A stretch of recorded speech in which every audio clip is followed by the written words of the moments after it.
One.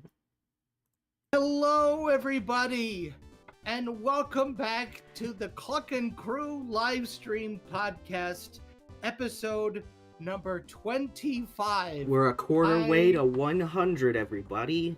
We're almost there. I am Michael Cook, your one of your hosts, the creator and the voice of Chucky himself, and with me, as always, is my co-director, co-producer, Elias. How are you, buddy? I'm pretty good. Good. Happy New Year. Yeah, Happy New Year, everybody. Happy New Year. Happy 2024. Boy, are we off to a great start. Hey, yeah. So let's see who's all with us today as we're starting off this New Year stream. We got Adam McClelland, Sup Gang, Charlie Har Studio, This Ought to Be Good, Kimberly Gonzalez, hello Kimberly.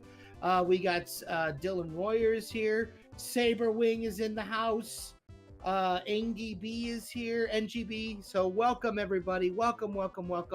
So glad to have you all with us on this very first podcast of the new year. We have a lot to talk about. Yeah. Conspirator. You are so right, Dylan. Saber. Sorry. It's so true. Oh my gosh. Yeah, We had a little bit of scrambling to do before the stream, so sorry about the wait. Just a little bit. But we're all good. So we are. Yes. And I hope everybody had a lovely holiday season. Yeah. How was your holiday? It was alright. It was like me and my brother, we went and did like we were the ones doing the cooking, but we went to our grandma's house on our dad's side because like otherwise there wouldn't have really been anything going on that side of the family, and so we were like, well, we want to see grandma. We love grandma. So we went over and we did that, and that was fun. That was nice. I got new slippers, which was very cool. They're real nice. I did too. I got moccasins, which is awesome. Like those really nice. I don't know if mine would be considered moccasins, but they're from Soft Mock, so there you go. Farnoggin is here as well. So hello, Farnoggin. Don't think I forgot about you. I saw you pop in there.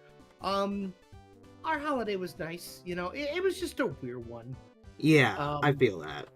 Yeah, so it just, you know, the snow just came a couple days ago. It's snowing for me right now, I think. Yeah, and we're going to be getting more snow tonight, as well as like sub-zero temperatures. So brief warning real quick for all of you folks. Please stay safe with all this crazy weather going on, wherever you are. I saw yesterday that there was like major flooding and just a whole lot of nonsense going on. So please be safe. Alice, and then we also, who else do we have here? I think this is a new face here today with Adam McClellan. Adam McClellan is new. Nice to see you. We also have Ashley's song lover, Cockadoodle-Doo. Hello, nice to see you too. And Lego Iago. Lego Iago. All right, welcome everybody. So we have an amazing show for you today. We have this really fun activity that we're going to be doing. But first, before we get into anything, we have a lot of news to talk about. So Elias, hit that button. Oh yeah, I forgot we had a soundboard thing for that. Well, yeah. Yeah, we'll get it one day. So I just keep forgetting, man. It's okay.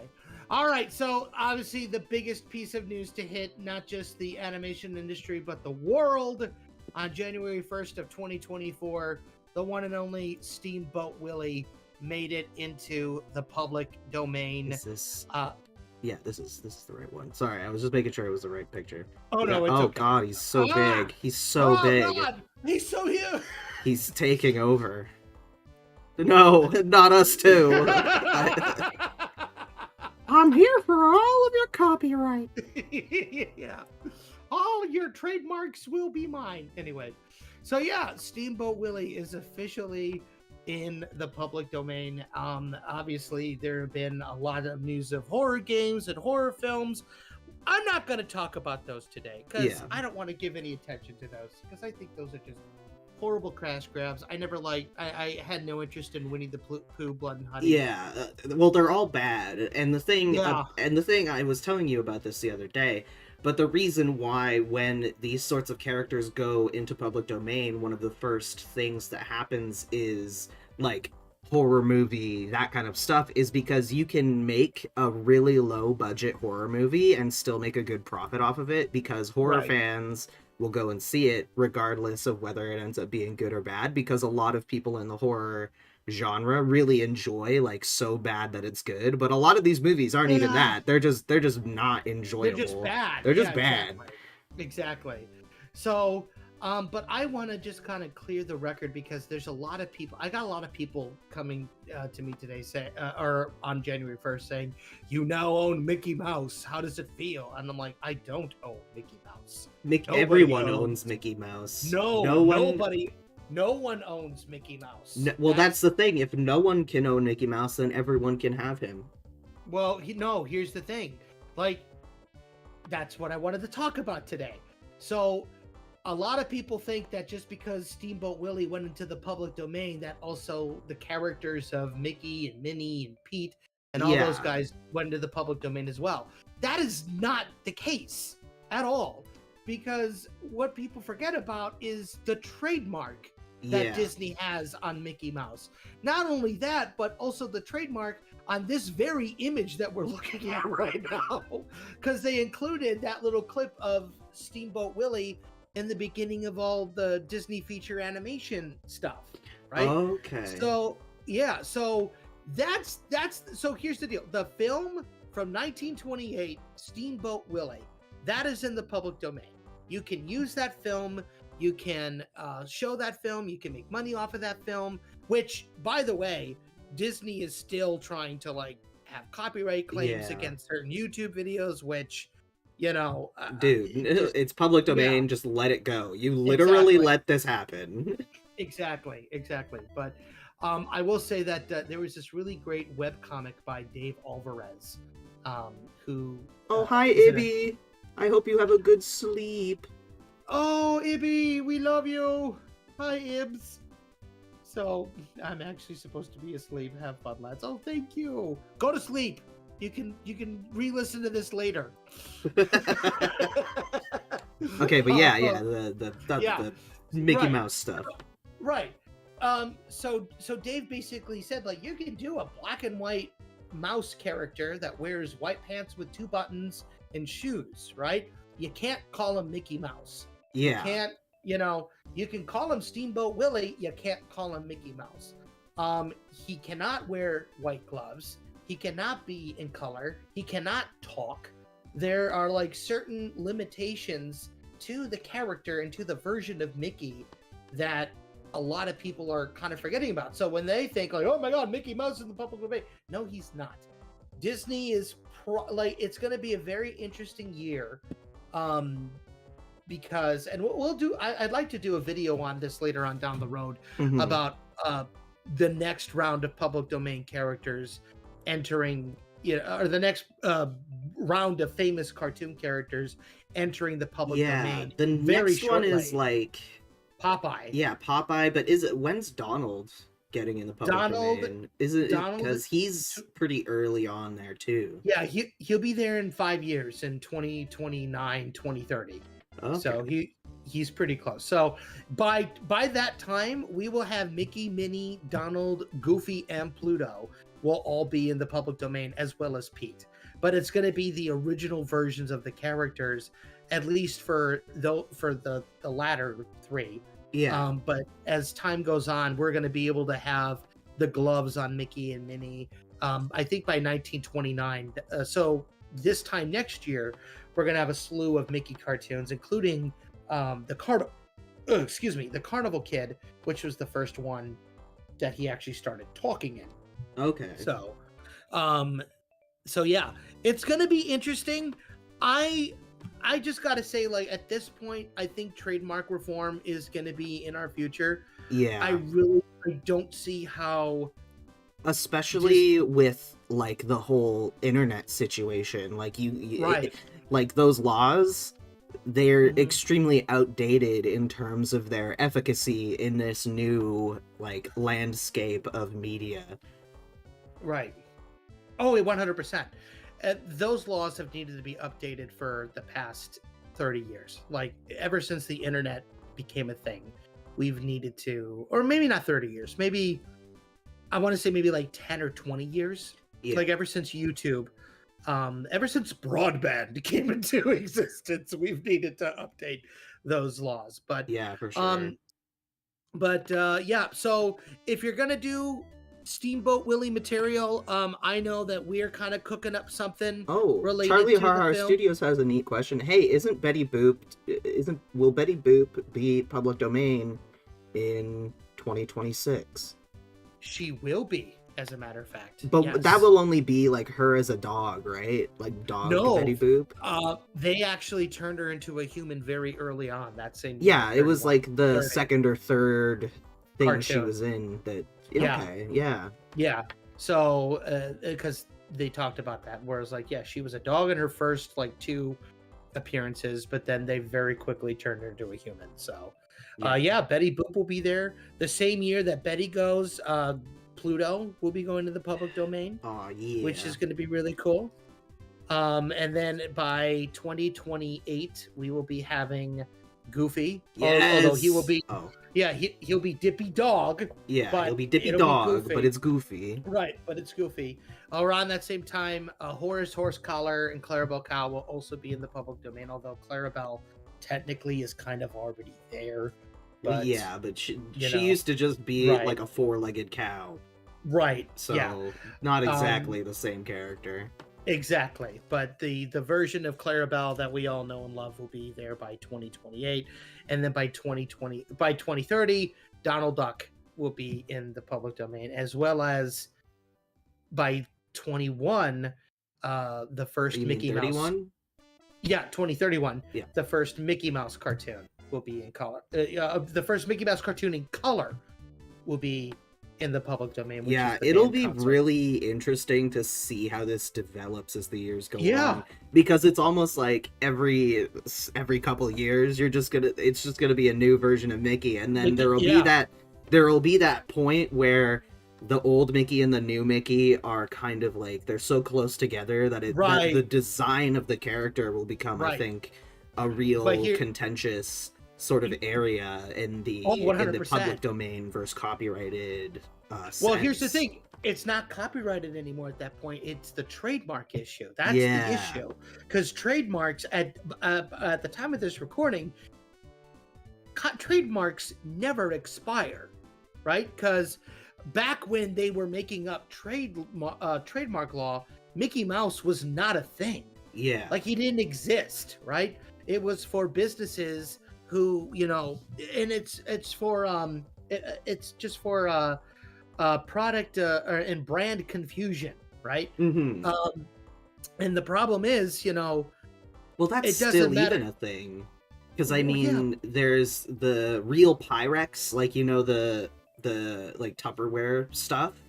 Yeah. But then there's a dupe of it that's also Pyrex, but I forget which one is which, but one of them is uppercase and one of them is lowercase. Right. There was there was a video that came out not too long ago about this. Oh my god, who was the it was a renegade group of cartoonists that called themselves the Air Pirates. And this was so here's the article. In 1971, a group of cartoonists created 2 editions of underground comics entitled Air Pirates. Founder Dan O'Neill regarded Mickey Mouse as, quote, a symbol of conformist hypocrisy in American culture, unquote. The comics focused on Disney characters and included depictions of Goofy, Donald Duck, Minnie, and Mickey Mouse doing drugs, performing lewd sexual acts, and cursing. He kept the original names of all the characters so as to not, quote unquote, dilute the parody. So this guy, and there was a video on it that came out not too long ago on YouTube. O'Neill basically made Mickey Mouse comics through this new thing called the Air Pirates because he felt that the depictions of Mickey Mouse were culturally synthetic with like the DNA of a human being at this point, right? And Disney sued him, of course, and he would have owed. I think the figures were, I think they would have owed him like $100 million, and he would have spent 30 years in federal prison for trademark infringement. But he fought Disney in court, and it got all the way to the Supreme Court, and he got out of it because the judge labeled it as free speech. You know what? Good on them. Good on them, man. Sticking it to the man. I really gotta respect that. I will find the video and I will link it in the description. I thought it was absolutely phenomenal. I'm still Mickey. No one will ever know. Yeah.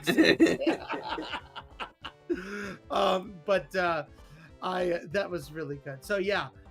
Definitely look up Dan O'Neill and the Air Pirates on YouTube. There's this great mini documentary on it. It's fantastic. But if you're gonna do Steamboat Willie, please be careful. Mm-hmm. Don't call him Mickey Mouse. Draw the character.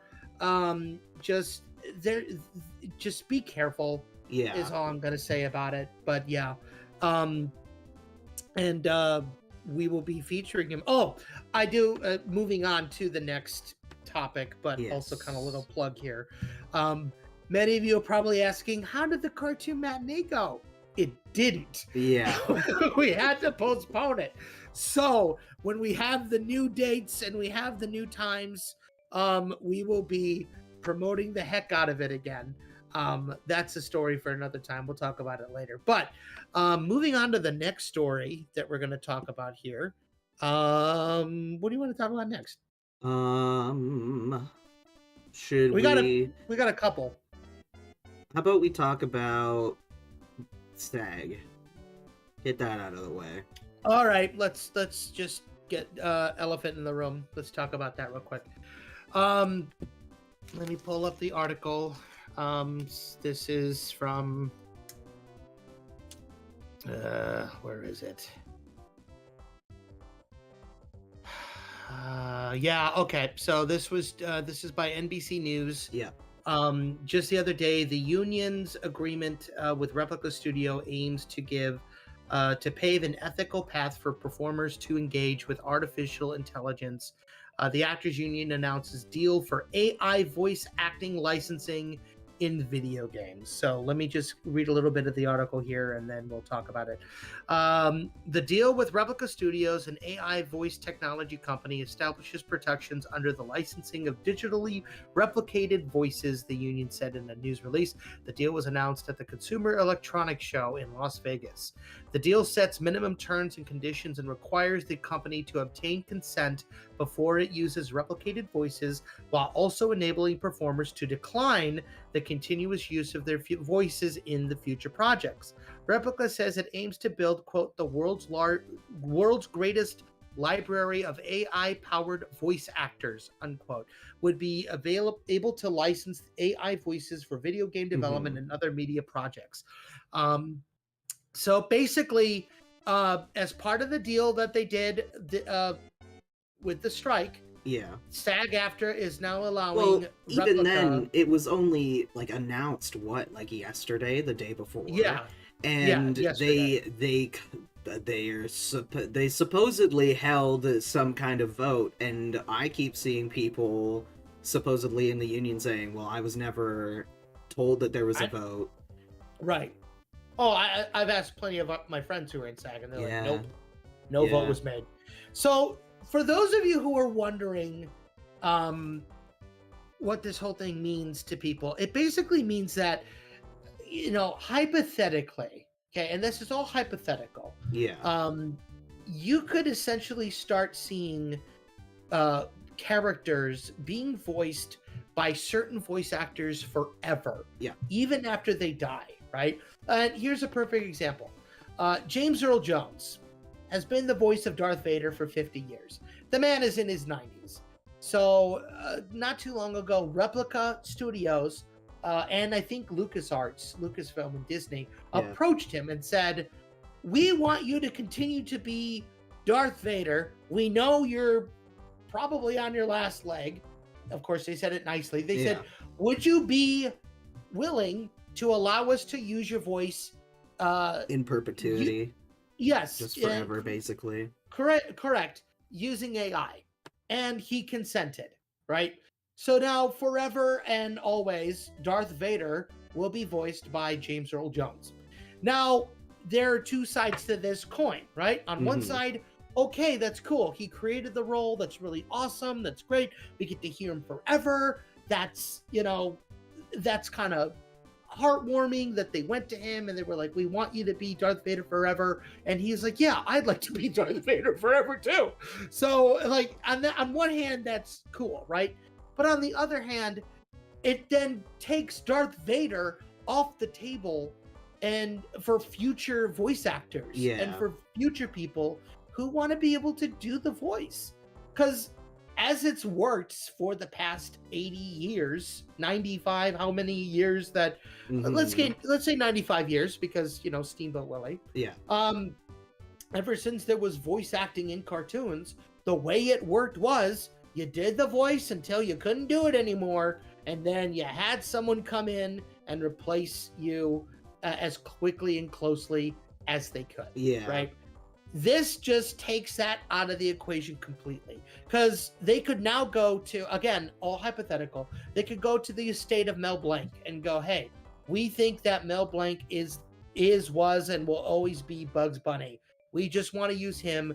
Can we, the estate of Mel Blanc, could we, as Warner Brothers or whoever owns the character trademarks at that point, can we use AI to go through all of his performances as Bugs Bunny and forever craft his voice as the character? Yeah. And they could go, yes. And that would put Billy West out of work. That would put Greg Bergman out of work, Eric Bauza out of work. All of these guys who portray the character of Bugs Bunny and Daffy Duck and Tweety Bird and Sylvester and all the Looney Tunes essentially will be out of work, because now Mel Blanc will be doing these voices forever. And it basically only makes it where people who are in the industry now are the ones that people will hear forever. Yeah. And it is sad. It's sickening. And it needs to be stopped. Yeah, because, and especially in video games, because like 90% of the people working in video games are non-union, independent voice actors. So they're going to be hit the hardest, because they're just going to pick like 5 different AI voices that they'll like shift pitch or whatever. Right. That they'll just put in hundreds of different NPCs just to save money. And it'll put so many people out of work. And the thing I'm interested in is whether or not the union is going to take like the members of the union are going to take legal action against the union itself, because they can do that. As I was writing this, apparently they say that, oh, never mind. That's something completely different. Oh, okay. I mean, I hope they do. I also hope that they do, because this is just simply unacceptable. Right, and let me make this statement right here, right now, for everyone listening on this stream. As long as I am in charge of Valley Studios and in charge of the Chucky Chicken production, we will not ever use AI-generated voices, period. We just AI anything. In general, we are no anti-AI. whatsoever. Anti-AI. We will always go and we will always find the actual people. And if they die, that's it. Like, right? If they're not interested, that's it. Or we'll find somebody who sounds like this person and bring them in, right? Yeah. I would much rather work with, because people ask me all the time, oh my God, you got Mike Pollock. And then they proceed to hear me do like a spot on Mike Pollock impersonation. And they go, well, gee, why'd you bring on Mike Pollock when you can do the voice? Because I'm not Mike Pollock. I want to work with him. I want to keep him busy. I want to, have that authenticity. It's important to me, right? I'm not going to do a Rob Paulson impression or find a sound like a Rob Paulsen, I'm gonna get Rob Paulsen. Exactly. Right? Now obviously people are like, well, what about Clarence the Lamp? It's like, well, okay, that's Well, listen, that's... we didn't have those connections at the time, but next time Clarence the Lamp is in the show, right, hopefully we like, could get good old Jim yeah, Cummings, because right. Jim Cummings has seen Clarence the Lamp. I will make that clear. He has seen him. He's seen Clarence. He loves the show. He's interested. It's just a money issue, right? Yeah, exactly. I mean, that's kind of why we like kind of peddle our stuff a little bit, right? Because we want to be able to bring these people on and, be able to work with these guys, but they cost money. Exactly, yeah. And, obviously the first thing we want to do is we want to pay our artists and pay the people who actually have worked on it and made the show. But, like, we want to be able to bring on Rob Paulsen and Billy West and Tress MacNeille and all these amazing people, like, before they go, right? Yeah, exactly. A lot of them are in their late 60s, early 70s. Like we lost June Foray 10 years ago.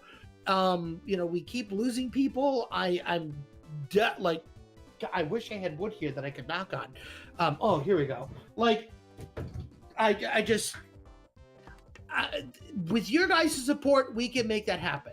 So that's why we peddle the stuff. That's why we say, go to our website, go to the Patreon, go to the merch, go to Patreon. Yes, follow, share, like, comment, all of that stuff, because the more eyeballs, the more like support that we get, the more likely it is that we can go to these people who, like, we've talked to a fair, like, you have, like, talked to and, like, been around most of the people that you are mentioning right now, and it's like, it's not out of the realm of possibility, it's just we can't afford them right now. The only reason why they haven't already is because we're not a SAG project. Exactly. If we were a SAG project, or we had like basically a waiver saying that we can kind of put this as a SAG project for people, and they could write it off as SAG, they would hop on in an instant. And and to that point, at this point in time, we don't want Chucky Chicken to be a SAG project, because especially after this AI thing. Like, if they amended that and the protections were really good for people, and there has to be a lot of changes before Chucky Chicken ever goes SAG. Right. I want this to be completely independent, right? I don't want to go to a studio. I don't want to go to Disney or Universal or, whoever. I want to own Chucky Chicken now and forever. And the good news for us is a lot of studios are doing that right now. Like, you have amazing people like Vivian Madrano with Has Been Hotel, and you have Josh Palmer and his lovely wife and all those guys with Monkey Wrench, right? And we have Has Been Hotel is HBO. I think you're talking Hell of a Boss. No, Amazon, number one. And number two, Has Been Hotel is HBO. No, Has Been Hotel is coming out on Amazon. It's coming out on Amazon, but it's HBO. I'm looking it up right now. No, A24. Which is an indie. A24 is an indie. I think it is. All right, I'm going to look it up too. Yeah. Stand by, folks. Okay, Amazon MGM Studios. But I could have sworn that there was something... A24 is an American independent entertainment company that specializes in film and television production. So they are an independent company. Yeah. That is, it's based in New York. And that's where Has Been Hotel is being released through. Not HBO. Oh. Because HBO is Warner Brothers. Well... Damn. It's okay. Because I could have sworn I saw, like, HBO, Has Been Hotel. Nope. Wow. Nope. Well, then. Speaking of Has Been Hotel, great segue. Yeah. Comes out in a week, and people are being butt munches about it and leaking the whole first series. Like, Oh, it's not even just like the first episode, it's the whole thing. No, it's it's the whole first season of the show. Dang. Or whatever is available. Like, because they wanted to drum up some funds, so they had this special program that people could pay like $75-$80 and get early access to it. And lo and behold, people are dumb and decided, you know what, I'm going to ruin it for everybody and I'm going to spoil it on TikTok. So yeah, don't go on TikTok for a week if you want to be surprised. Thank God I'm not really active on TikTok, so I'm not gonna lie, I'm looking forward to it. This is 5 years in the making, so I'm very excited to see what Miss Madrona has been up to. Yeah. You, on the other hand, I've seen like screenshots. I haven't actually watched anything of it, but from what I've seen, the production value seems to have gone down a little bit, but well, so you can blame A24 for that one. No, I'm sure. you can blame the people who bought Has-Been Hotel. Yes, A24. Would it not be Amazon, and then they would have hired A24 to work on the show? We'll figure it out. We'll get back to you. We'll work out that chain of command in a little bit. In other independent animation news, Monkey Wrench episode 3 came out. I watched it. It was very cute. I enjoyed it. I like Monkey Wrench. I think Monkey Wrench is really good. Yeah, they're doing a great job. So, Lackadaisy is going to be doing some stuff this week, I believe. Let me go on Twitter here and figure out exactly what's going on here. I think they're doing something at this convention. FurCon. Okay. Yes. So it is going to be in San Jose, California. So if you are in San Jose on Sunday, 5:30 p.m. to 7 p.m. at the Arts Track at the Marriott Stage, they're going to be doing a Lackadaisy pilot shorts and Q&A panel with Fable Siegel, Malcolm Ray, Dave Capdeville, Michael Kovac, and Alexis Van Dam. Yeah. So, yeah, they are not sponsoring us, by the way. We just love them that much. That we will plug them on our show, especially our dear pal Malcolm Ray. Who is the voice of Tino Turkey on the show, which is very fun. So if you live in California, you live in San Jose, go say hi and tell Malcolm we sent you. Yes, please tell them that Chucky Chicken sent you, because we need all the help we can get. So go do that. Anything else before we move on? I do have something, because we were talking about AI before, and so I have a story that that I hope will help give people a bit of peace of mind. It's about this monkey. This monkey has done more for legal protections against AI than anyone else. And I'll read you this story. It is the monkey selfie copyright dispute. So, between 2011 and 2018, a series of disputes took place about the copyright status of selfies taken by celibate-crested macaques using equipment belonging to the British wildlife photographer David J. Slater. The disputes involved Wikipedia Commons and the blog TechDirt, which have hosted the images following their publication in newspapers in July 2011, over Slater's objections that he holds the copyright and People for the Ethical Treatment of Animals, PETA, who have argued that the copyright should be assigned to the macaque. Basically, that was a whole thing, and let me see, where's the end? Okay, so Slater stated in August 2014 that as a result of the pictures being available on Wikipedia, he has lost at least 10,000 euros, equivalent to about 12,000 euros in 2021. I don't know how much it would be now. Oh, poor baby. And his business as a wildlife photographer was being harmed. In December 2014, the United States Copyright Office stated that works created by non-human, such as photographs taken by a monkey, are not copyrightable. A number of legal experts in the US and UK have argued that Slater's role in the photographic process may have been sufficient to establish a valid copyright claim, though the decision would have to be made by a court. In a separate dispute, PETA tried to use the monkey selfies to establish a legal precedent that animals should be declared copyright holders. Yeah. But so, thanks to a monkey. Thanks to this silly little monkey. We now have basically a law stating that anything not created by a human is non-copyrightable. Yeah. So, which is, fantastic. Exactly. So, long story short, AI sucks. Steamboat Willie isn't quite yours. The Devil Show is out if you really want to, watch it. But, as they say in DBZA Abridged, please support the official release. Yeah. And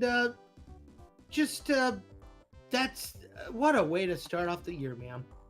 I know, right? Yeah. But I thought that was a fun story to help maybe lighten people's spirits. Yeah. No, I agree. That was a very nice story to kind of end the heavy news with. But that's the news. Elias, who brings us the news?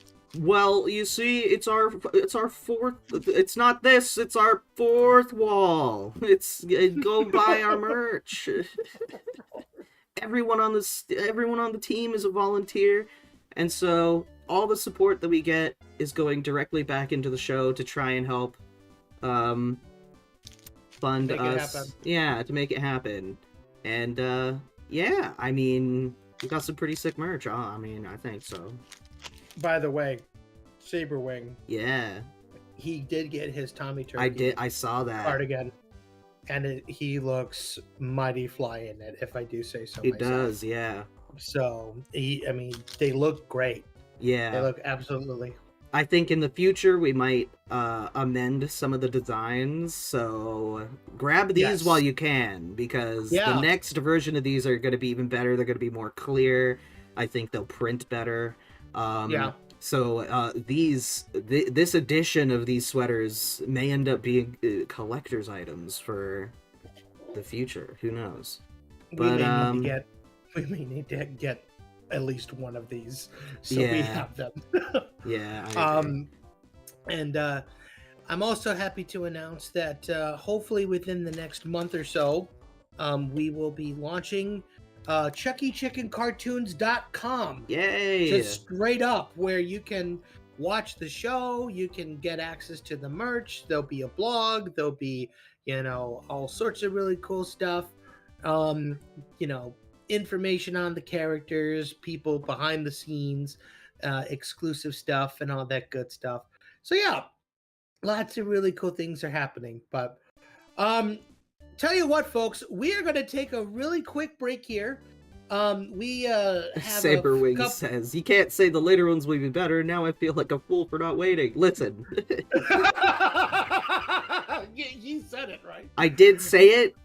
Yeah. But also, that means you have that one is epic. You have an OG sweater. You have one of the originals, version 1.0. And that's something to be happy about, I think. Because I know I gotta get one of those. We're not gonna take them away for a long time. So. We need to do some experimenting, so updated ways that those are gonna happen are probably gonna happen in wave 2 of the character cardigans, which I don't know when that will happen, but when we know, you guys will know in our Discord. Yes, go join the Discord link. Plugging everything now, huh? Yeah. Okay. Go join the Discord. Link is in. I'll post a link right now. Okay. In the meantime, the Discord. Join the Discord, everybody. Okay. All right. Well, we're gonna take a very quick break. We gotta grab a couple more people, and then the moment you've all been waiting for.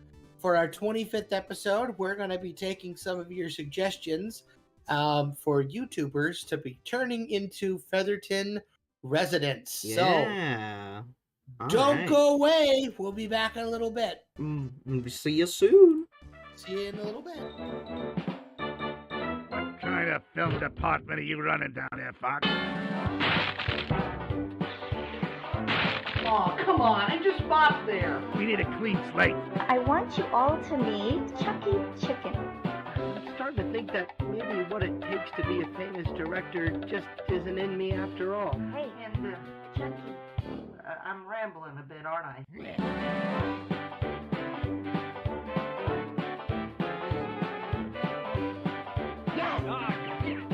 we go. Well, good night. Wait, what are you doing? Don't touch that! No! Stop it! This is ridiculous. I ain't washed up yet. It's gonna take a lot more than that to get rid of Freddy.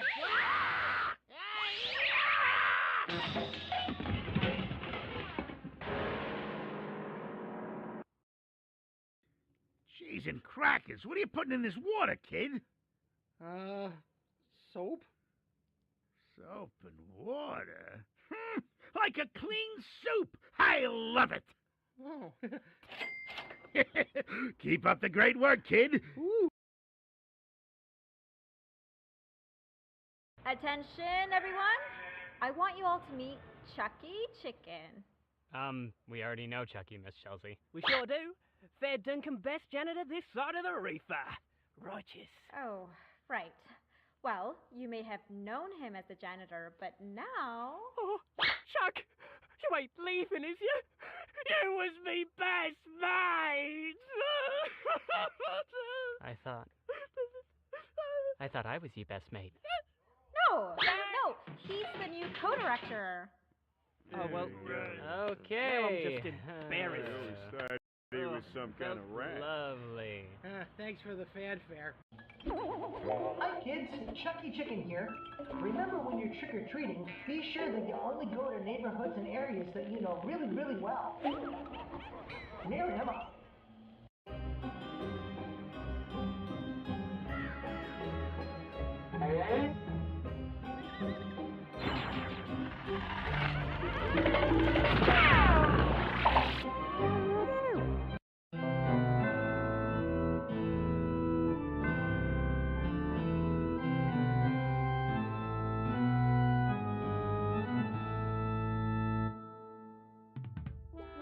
You were right, Chucky. These Halloween traditions are so much fun. I'm so glad I get to experience them for the first time. Especially with you. Aw. I'm all too happy to celebrate with you, Chelsea. Why don't we take a picture to commemorate the evening? Chelsea, it's getting awful late.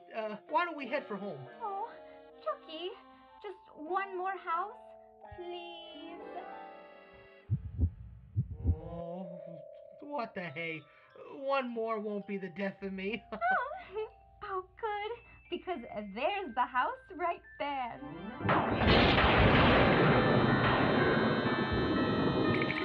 The old Brisin Manor! Chelsea, isn't there any other place we could go? It's the only house in town we haven't been to yet. You're not afraid, are you?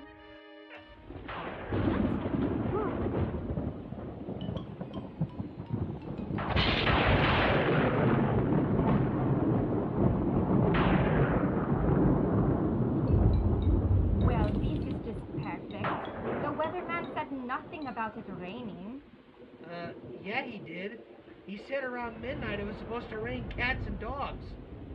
I don't see any cats or dogs. It's an expression. Whatever. Just rap on the door. You rap on the door.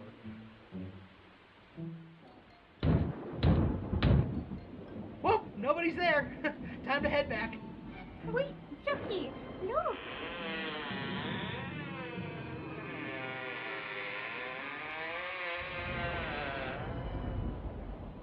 Chelsea, got a bad feeling about this.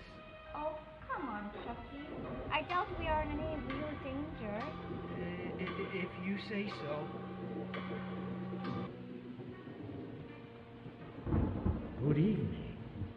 Very funny, Chucky. What? Don't play games with me, Chucky Chicken. I know it was you who said... Good evening. Who said that? That was not you. Welcome, fowlish mortals, to Grayson Manor. I am your host, your ghost host. Kindly step this way. We seldom have visitors, and there is much to see in this delightfully dilapidated place. Thanks anyway, but we gotta get going home. I'm afraid there's no turning back now. Huh? Do not be frightened prematurely. You shall not be harmed, but you also shall not leave without a proper tour of our home. Now, let us begin. Wonderful!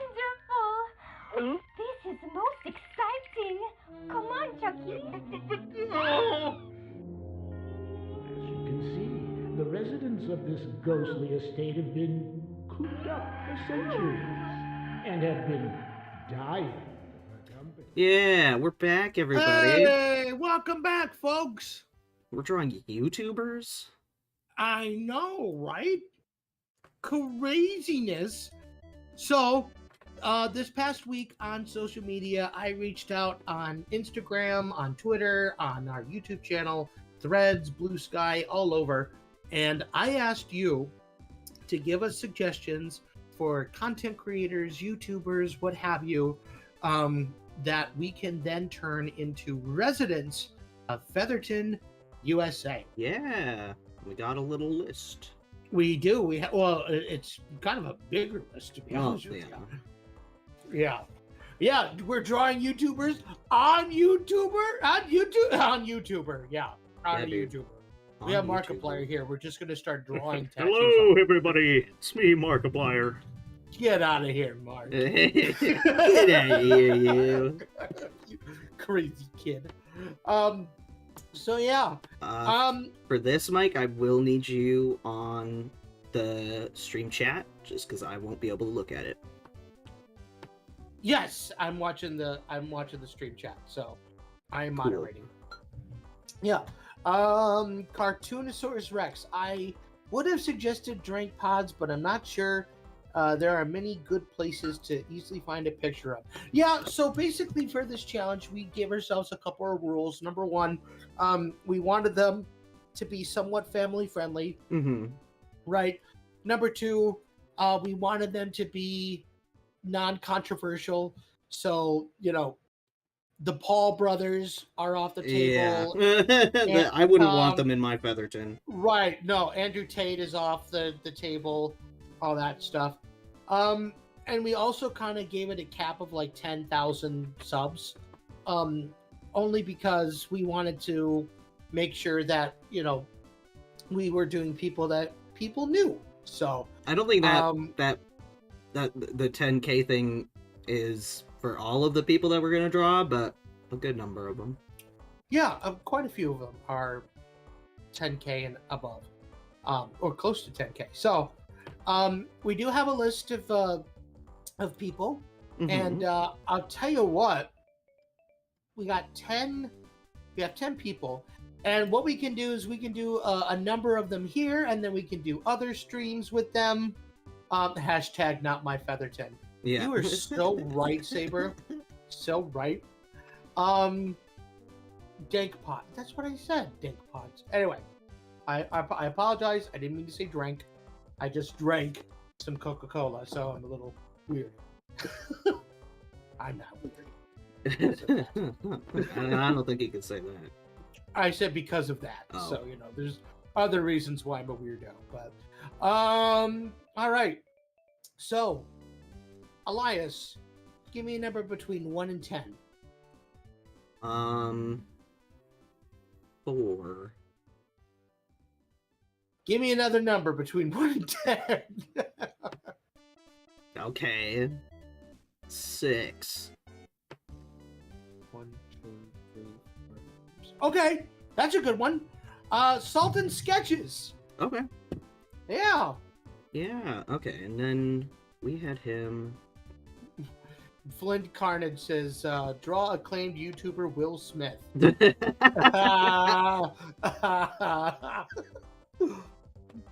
Saberwing, and because Featherton's in the 1930s, it's the good original Coke. Wink, wink. Exactly. Yeah, dude.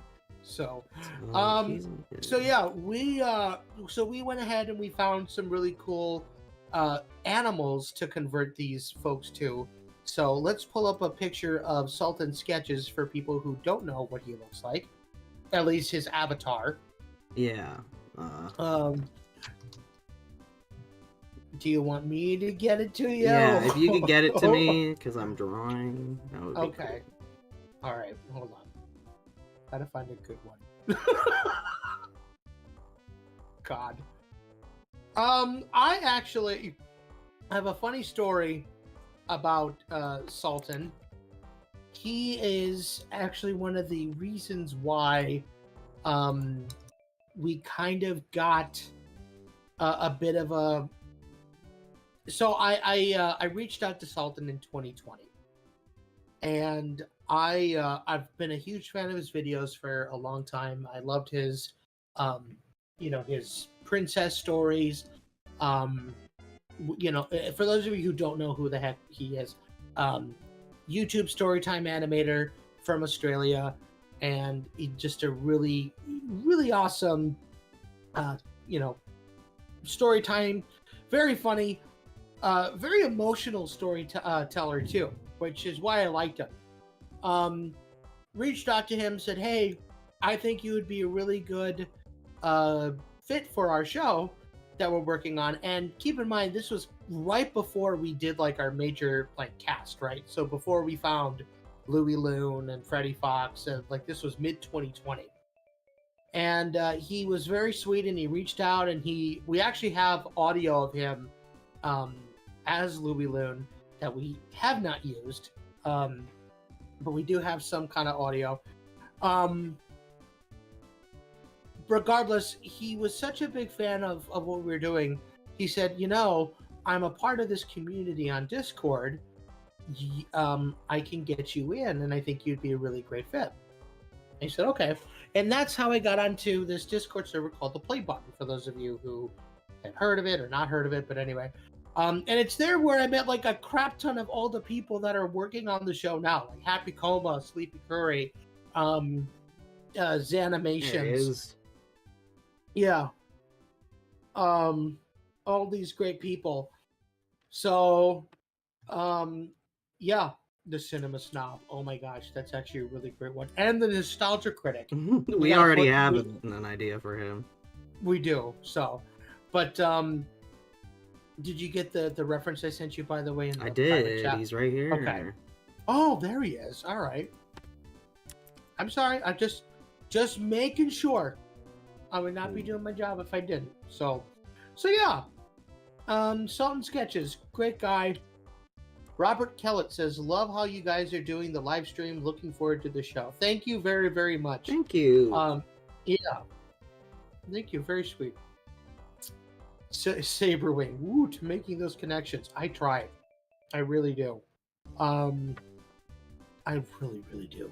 But anyway. So yeah, what animal are you turning the one and only SultanSketches into? SultanSketches is going to be a golden crested sparrow. Why did we pick a golden crested sparrow? And do we have a picture of a golden crested sparrow that we could show the folks for reference? Well, you see, he's got this little crown here, so we were like, okay, we want something that's kind of like royal, kind of that sort of vibe. And then I found this little guy, and I was just like, oh, that's perfect. He's got the little yellow crown. He's got kind of similar colors to what's going on over here. And there's a browner version of him too. Which Yeah, I that's really the female bird, but like. Oh, okay. Well, well, you know, I mean, I don't. You got so nervous. Oh, he's leaning. Tamrico with a $25 donation. Are you kidding me? He Oh says, my "Hey, boys, gosh. definitely had to swing by and say hi and Happy New Year. Happy New Year to Happy you New too, Year. Tamar. Thank you. And this is okay. This is their 10th live stream that they've been a part of. It's showing me in the chat. Oh, There's wow. a big 10 right next to Yay! him. So thank you, Tamar. This is really sweet. And guess what, buddy? You get to pick one of the people that we do. So, If you got a YouTuber that you like, yeah, let us know. Let us know, please. This is awesome. Thank you, Tamrico. That's really sweet of you, man. Appreciate it. Okay. Every time he hops on, Tamrico, you a real G. he is a real G. I adore him. What a beast. Love you, Tamrico. So yeah, you watched a little bit of SultanSketches with us last night. I did. What did you think of him? I think he seems like a real nice guy. Yeah. I actually would love for him to be on the show. I kind of I had an idea for the classic version of Chucky Chicken back in the day where, oh, are you guys tuning up YouTubers? Yeah, we How are. about DanoCal Drawings? Who's DanoCal Drawings? Look that up for me real quick. We're going to look it up right now. Yeah, I'm gonna be real. A lot of the YouTubers that I know are like nature and animals. Okay. Oh, Toon Turf. Okay. What is that, a rabbit? I thought he was some kind of rat. I thought it was some kind of rat. All right. Well, that. Whoa, I think he cut out there. Hello. Oh, okay, that's what Sorry. happened. Well, you know, me and my Butterfingers just slipping into different Discord servers, so there we go. All right. You went to a whole other server? Oh no, I went Oh. to yeah, I went to the actual streaming thread here, or VC. You know me, I just do silly things. So yeah, all right, Tamrico, we're gonna do that for you. Should I put him in his like classic outfit? If we could find like a 30s version of the classic outfit, that'd be R.I.P. Chucky. I'm not dead. I'm right here. Quit I'm telling everybody I'm dead. Maybe like a. We'll pull up I the can- original outfit for me. I'm thinking maybe like You a know the white shirt that- a white vest on a red shirt. Or, you know the shirt that that Johnny Jackrabbit wears. Oh yeah, his sweater. Yeah. Yeah. And make sure to include the bracelet in there as well. And that's on His right, his left. pull up his sleeves. Yeah. Yeah, roll him up the sleeves, make him look all badass and cool. Oh, I said ass. Ash is fine. It's like I can still hear his voice. I'm right here. You And see, Ricky, pants? No pants? I think no pants. yeah, no pants. He's Donald Ducking it. He is Donald Ducking. Salty sketches. SultanSketches. All right. You're seeing Riggy. That's his rabbit monkey mascot. But Dano himself shows up in his shorts and such sometimes too with Riggy. And they mess with each other a lot. LOL. Oh. Here's that. Okay. So here's what I got. I gave him a kind of wavy stripe. So it's not like exactly like. Okay. Or we could like break it maybe- at the sleeves where like Yeah. the But then it where kind of the looks thing- like a vest. So what I'm thinking is vertical stripe. With a stripe down the sleeves, maybe? Or putting, I don't know. This is the thing. Fashion, not my forte. I know, and Tino is the guy who does the fashion, and Yeah, I trying need to get him better here. at fashion, but this Yeah. is this will listen. I'm learning. So yeah, I think we could maybe do like the sleeves cut off a bit lower, like the color change, and then Yeah, we can have that stripe there. I think that looks neat. okay. And then we'll Freaking good enough. All right. put a little. I'll just do some rough colors underneath. Yeah, because we'll go and we'll flesh these out Yeah, we're You gonna know. flesh these out, and because we're gonna do a video with these. I'm kind of excited about it. So, but yeah, that is a pretty awesome Sultan Chuck Sona. yeah, and I'm gonna like be that a lot. color picking a lot off of his actual, That's totally fine. because I want to get some of these colors in there. So I think this would be good right here. Mm-hmm. So, yeah, I'm excited. I don't know why I said it that way, but I'm excited. I'm just excited. So, but yeah, I think we could go a bit bolder. Yeah. let us know what do you guys think. Yeah, keep chat going, Mike. Oh yeah. Let's see.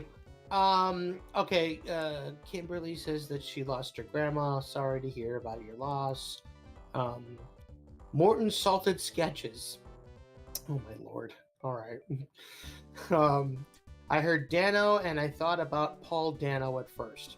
Guy who played Fiddler in the new Batman. You mean Riddler?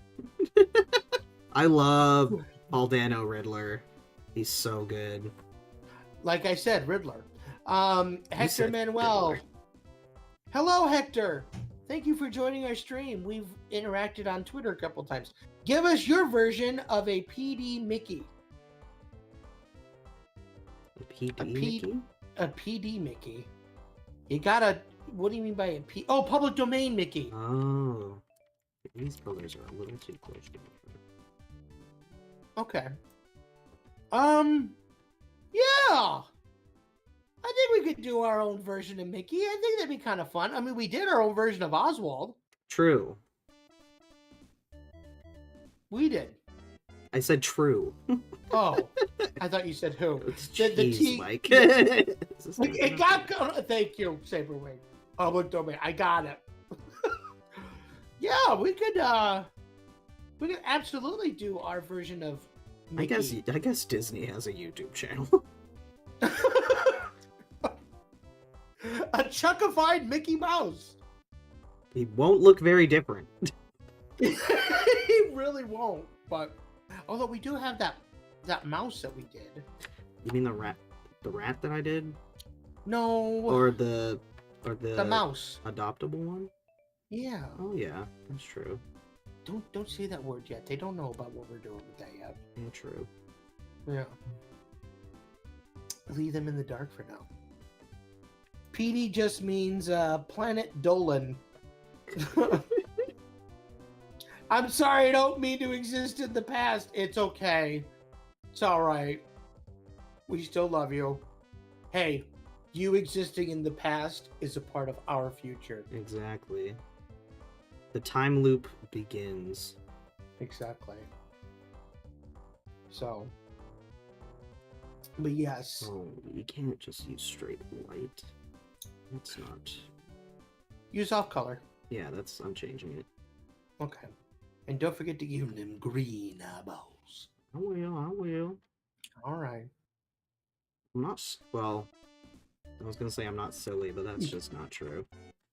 You are very silly. I am. Let's not fool ourselves. You are the silliest of Billies. Just put me in the lake because I'm a silly goose. Thank you, Saberwing. I try and be deep. Oh, so deep. Oh. You touch my tra-la-la.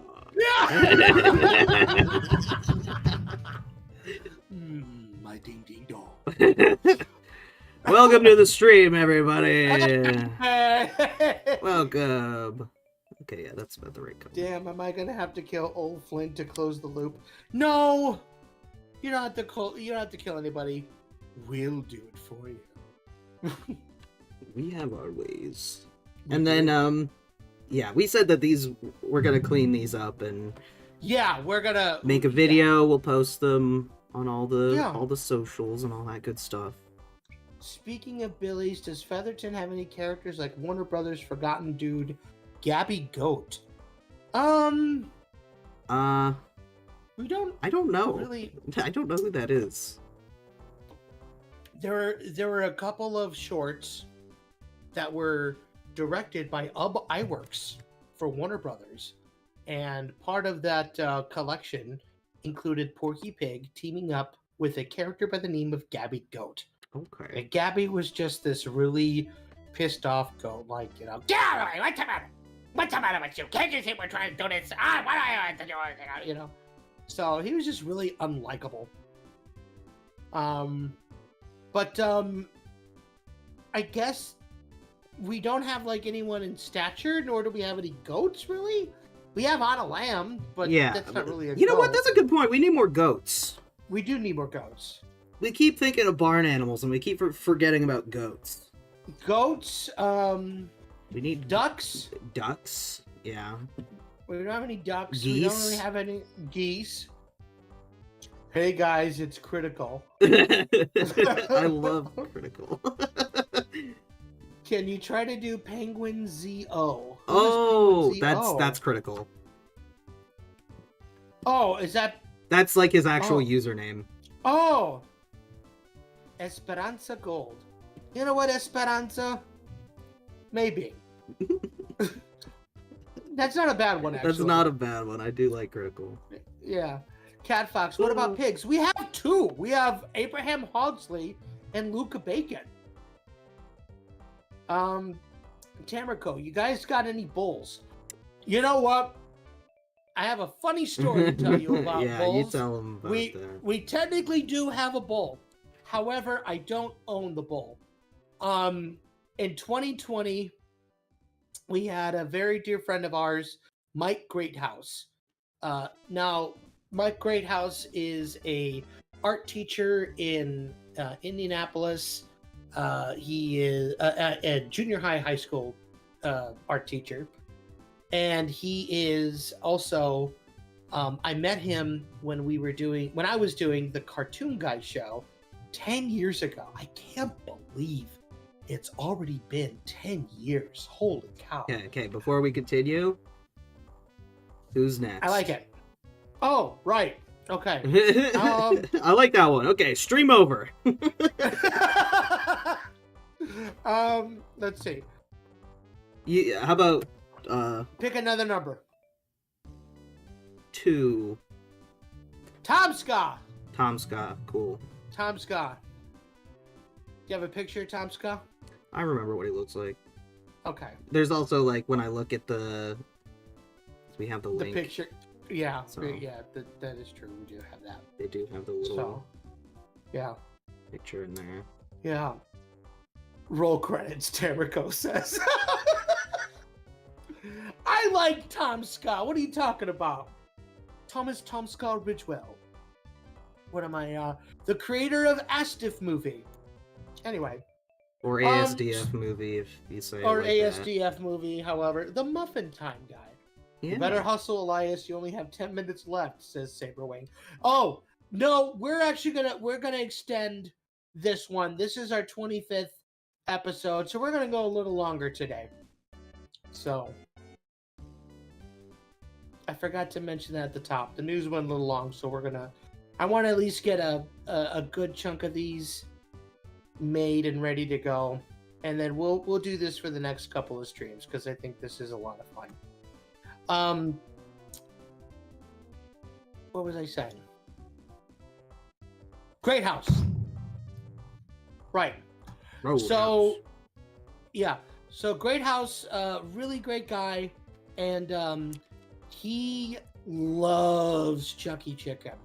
So much so that he created his own fan character, the original Chuck Sona. Yeah. And it was a Bart. It was a Bart. Wow. It was a toe to tip. That's a Bart. Yeah. He created a bull named Bart, and he loved this bull so much.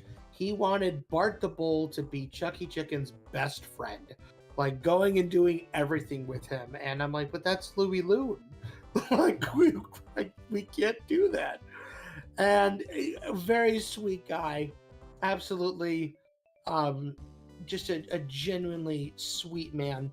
And I reached out to him over the years. I'm like, because what he ended up doing was he took Bart the Bull and a couple of his other characters, and he did a brand new show with the guys from the Cartoon Guy show called Toonopolis, where they were running their own bar called the Comic Strip. And I'll just leave it at that. And so I had, and he wanted to own the rights to Bart the Bull forever in perpetuity, right? And in order to put Bart in the cartoon, I would have had to pay a licensing fee to him for every time that we used Bart, right? So I basically was like, I can't use Bart the Bull because I don't have the money to pay you, and it would just be a legal nightmare to put Bart the Bull as a main character of Chucky Chicken, because you very clearly are doing something with him. If we did like a collaboration or a crossover, which we have like planned, and I have like the script for a crossover with Toonopolis and Chucky Chicken, which I would love to do. I would love to get back in touch with Terrence or with Terry and with Great House and all those guys and make that happen. But sadly, when Justin Barnes passed away, he was the guy who created the Cartoon Guy show. He was the life, like he breathed life into everything that we did with all that stuff. When he passed away, unfortunately, a lot of the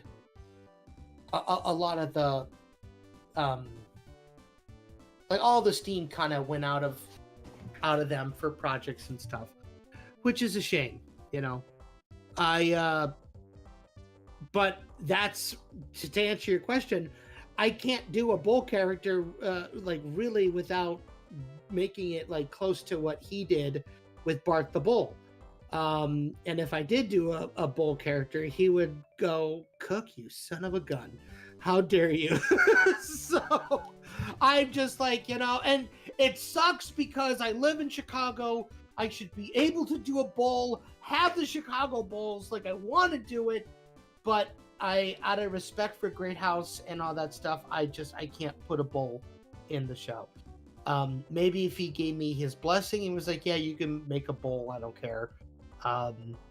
But until I get that send off, sadly, hold on bulls. Hold on bulls. So there's the Bart Bill and Gussie gang. The two biggest like hindrances of our show have been bovine. The curse of the cow. Exactly. It is a rough stop. It is a very rough spot to be in because you don't want to, like offend your friend. Yeah, you don't want to burn bridges. Or... Yeah. I'm not about that bridge burning life, man. It's not fun. We're trying to uplift everybody. So go watch the Cartoon Guy show on YouTube. pay homage to my dear friend, Justin. Very sweet guy. And yes, he is the same Justin Barnes from the dedication at the end of Grim Grinning Giblets. So, Tamrico says, I had my own Toon Bowl not that long ago, because I also saw that there weren't really that many out there and just wanted to try one in my own style. But I fully understand that situation. Don't want to cause any unnecessary tension. No, not at all. As a matter of fact, I'd love to get Mike on the show, on the podcast, and like chat with us, because that would be a lot of fun. I still talk with them every day. I was just thinking about him not too long ago. Very sweet guy. I would love to, and they're amazing filmmakers down there in Indianapolis. So, they treat me well every time I go down there. I stay in his house, and he's got this beautiful house on the lake in Nineveh, Indiana. So it's very nice, very lovely. I thought you were going to say Nunavut, and I'm like, dang. Because Nunavut is like middle of, like, Nunavut in Canada is like, you know the part of Canada that's just a bunch of little islands? No. Well, it's on the upper right of Canada, and it's like the province, and then it's connected to like a ton of little islands, and basically no one lives there. The east coast of Canada, you mean? Yeah. The right side of Canada. I'm thinking of it like if you're looking at a map. I know. I just thought it was funny. You mean by like Iceland and Greenland? Yes, I think. Yeah. Wow. Okay, so here's what I got going for the body. I like that. Yeah. I know you wanted to make him a phoenix, but I'm putting my foot down. We're not having any magical animals. I'm making him a golden eagle. Oh. Is that close enough? I mean, okay. Golden eagles are the largest of the eagles, or one of the largest eagles. And he's a fat F of an eagle. No. Don't say that. I'm kidding. I love Tom. I would love to work with him. I like he. Oh my god! Like every person that we draw in this challenge are people that I would love to have on the show one day. Just so people know, right? Like, I mean, no ill will toward any of these guys. I want people, so this is a nice debonair eagle. Yes, it is an eagle. Golden eagles are so lovely. Is that the one that Marahute was based off of? Yeah, Marahute is based off of a golden eagle. Except for they're not that big. Okay. I love Marahute. She's so nice.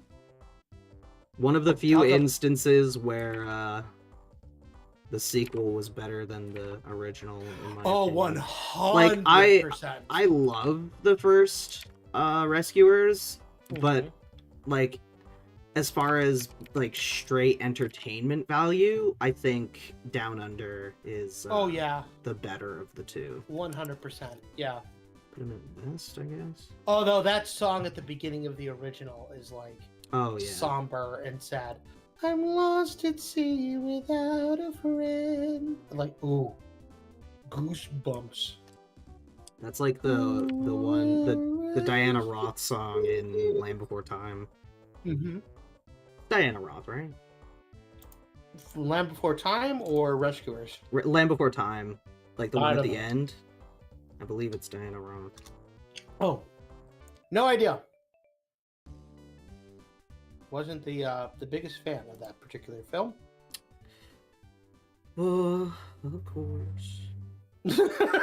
You guys always get me for it, I know. Mike's dinosaur hating ass. Shut up!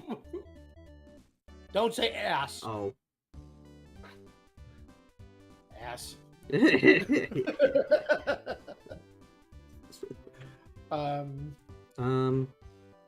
don't know. Yeah. Hat, no hat. Maybe give him a cool, like... Well, don't forget the ska reference. Yeah. He is TomSka after all. I don't know how hats work. I draw Freddy Saberwing. Fox all this time, and I still don't know how hats work. Saberwing, Joanna is my spirit animal. Mine too. Adore Joanna. Maybe Absolutely instead of my like a favorite. normal one, he has like a little... Did you know that Goofy's hat is technically a fedora? No. Yes. Goofy. That is... looks nothing like a fedora. I shit you. Oh crap! Oh! I'm sorry. No. Caught red-handed. They're gonna eat me alive in the comments. Ooh! So I'm thinking... I kid you not. What is Goofy's hat? Goofy's hat is a yeah. It is a rumpled fedora. It looks nothing like a fedora. That is what it is, though. That's so weird. That's It's such like a weird thing. I know. It is a tall, rumpled fedora. Like a fedora if it was like really tall. Yeah, exactly. That's exactly Oh what my- it is. And then it's like... What? I'm just trying to draw it. Oh my Yeah. god, it is a fedora. Yeah, that's what I'm saying. With the band, yeah. Oh my- Because his original appearance is Dippy Dog. Like, here, look. This is kind of blowing my mind right now. Well, here's the original version of Goofy. I'll put it in the private chat for you. Look at his hat. It's just a really tall fedora. It's a really tall fedora, That's so weird. right? Oh my god. I just blew all your mind. It blew my mind at least. Cartoonosaurus Rex. Profanity. I'm sorry. Watch your rest in- profanity. All right. God rest Um, in peace, George C. Scott. Oh, was he McLeach? I'm trying to think of other ways to make it...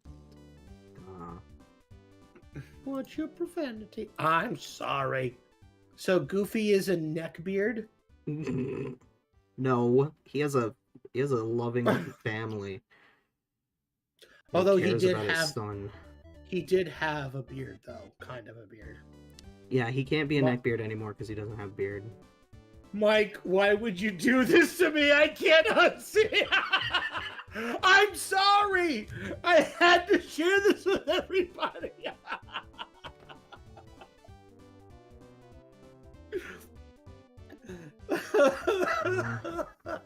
What do you think of this? I like that. Cool. Where's the sky? Oh, the feather. It's supposed to be like it's tied around the hat instead of just being the Okay. actual like band on it. All right. You know? And then he has the little matching checkerboard in his vest pocket. I dig it. Yeah. Color it up, baby. I see how this looks. Temrico. I mean, speaking of Disney, what the heck happened to Max anyway? And also, like, Peg and Pistol. Well, Max it's like went to Disney- university. It's like Disney is just pretending Goof Troop never happened at this point. Actually, I can't believe I'm going to be that guy. Yeah, I'm going to be an actually guy. I went to Disneyland this past summer, and I went into Goofy's house in Mickey's Toontown, and they just recently renovated all of Toontown. And in Goofy's house, there are brand new portraits and pictures of Goofy and Max. Is his dead wife there? Okay, so they will never reveal what's going on with his wife. Like, Well, they she's just- been in cartoons. They won't- Like she has a design. Well, they don't show her face though. Yeah, they do. No, they don't. Look it up. Look it up right now. Anyway, she has a face. I'm telling. in the portraits, they actually do show PJ and Max and Peg, and even Roxanne like Roxanne's friends from the Goofy movie, and Huey, Dewey, Louie, Webby, and all those characters interacting and doing stuff in Toontown. That's so nice. they are, yeah. So they're bringing it back. They're doing little things, right? Like I think if you're gonna do deep cut references like that, Toontown, that's like the perfect place to do it, right? I love how at the El Capitan Theater in the lobby, they actually have a newspaper ad for the Ajax Ghost Exterminators from the Lonesome Ghosts cartoon, which I just love and adore. I think they also have like a Cole Peg, for tickets. They have like different characters like Cole Peg, Pistol, like reference, which I think is really, really cool. Elias, be nice to Michael Cook. Okay, thank you. Thank you. We got one. Finally, after all these streams. Right. I know how I can make this ska. Coloring is key. Coloring's fun. Coloring's fun. And it's cool because it still fits with like the 30s theme too, which is the other challenge, which I really like with this. So he just it's not only bold color choices for the time. I don't know. Maybe this was an outfit. Maybe this was a soldier back then. I don't know. I 100% would believe it was. Tamer, well, I guess I'm in media because I haven't been to Disney World since I was a kid. Yeah. We haven't seen Max since House of Mouse and Pete's fam since Goop Troop. Saberwing, I wish House of Mouse was on Disney Plus. I do too. It's I don't not? know why. It is not. That's it is weird. Not on... I know. I unfortunately, it kind of goes. The reason why they don't bring those characters back in like television shows or other stuff like that, is, it would have been perfect for Disney to put Max in Kingdom Hearts 2. It would as have, a knight in yeah. training. They don't want to been... the family drama in Kingdom Hearts. Yeah. Max is taken over by the darkness. Oh my gosh, yeah. Dad, look out for that rock! Dad! No, it's just like Mom! I'll pay for this. Exactly. Then Goofy could have really died, and then they would have had Max for the rest of the games. No! Oh no! Not Goofy! Oh no! You can't kill off Goofy. Gorge. You can't kill off old Goofle. Not old Goofle. Yeah, the Aladdin series is not on there either. Oh, is the Little Mermaid one on there? The Little Mermaid is. Oh. Yeah. Gorge. Thanks, Emirichu. I can't believe I don't do these voices a lot on the stream. What color are his eyes? Blue? Okay. Yeah. Like a darker blue. And there you go. We have TomSka Ridgewell. Yeah. What are we gonna name him? Tommy Hawk. Well, he's not a hawk. No. But... No. Tom. No, we can't do Tom because we have a Tom already with Tommy Turkey. Oh. Ska.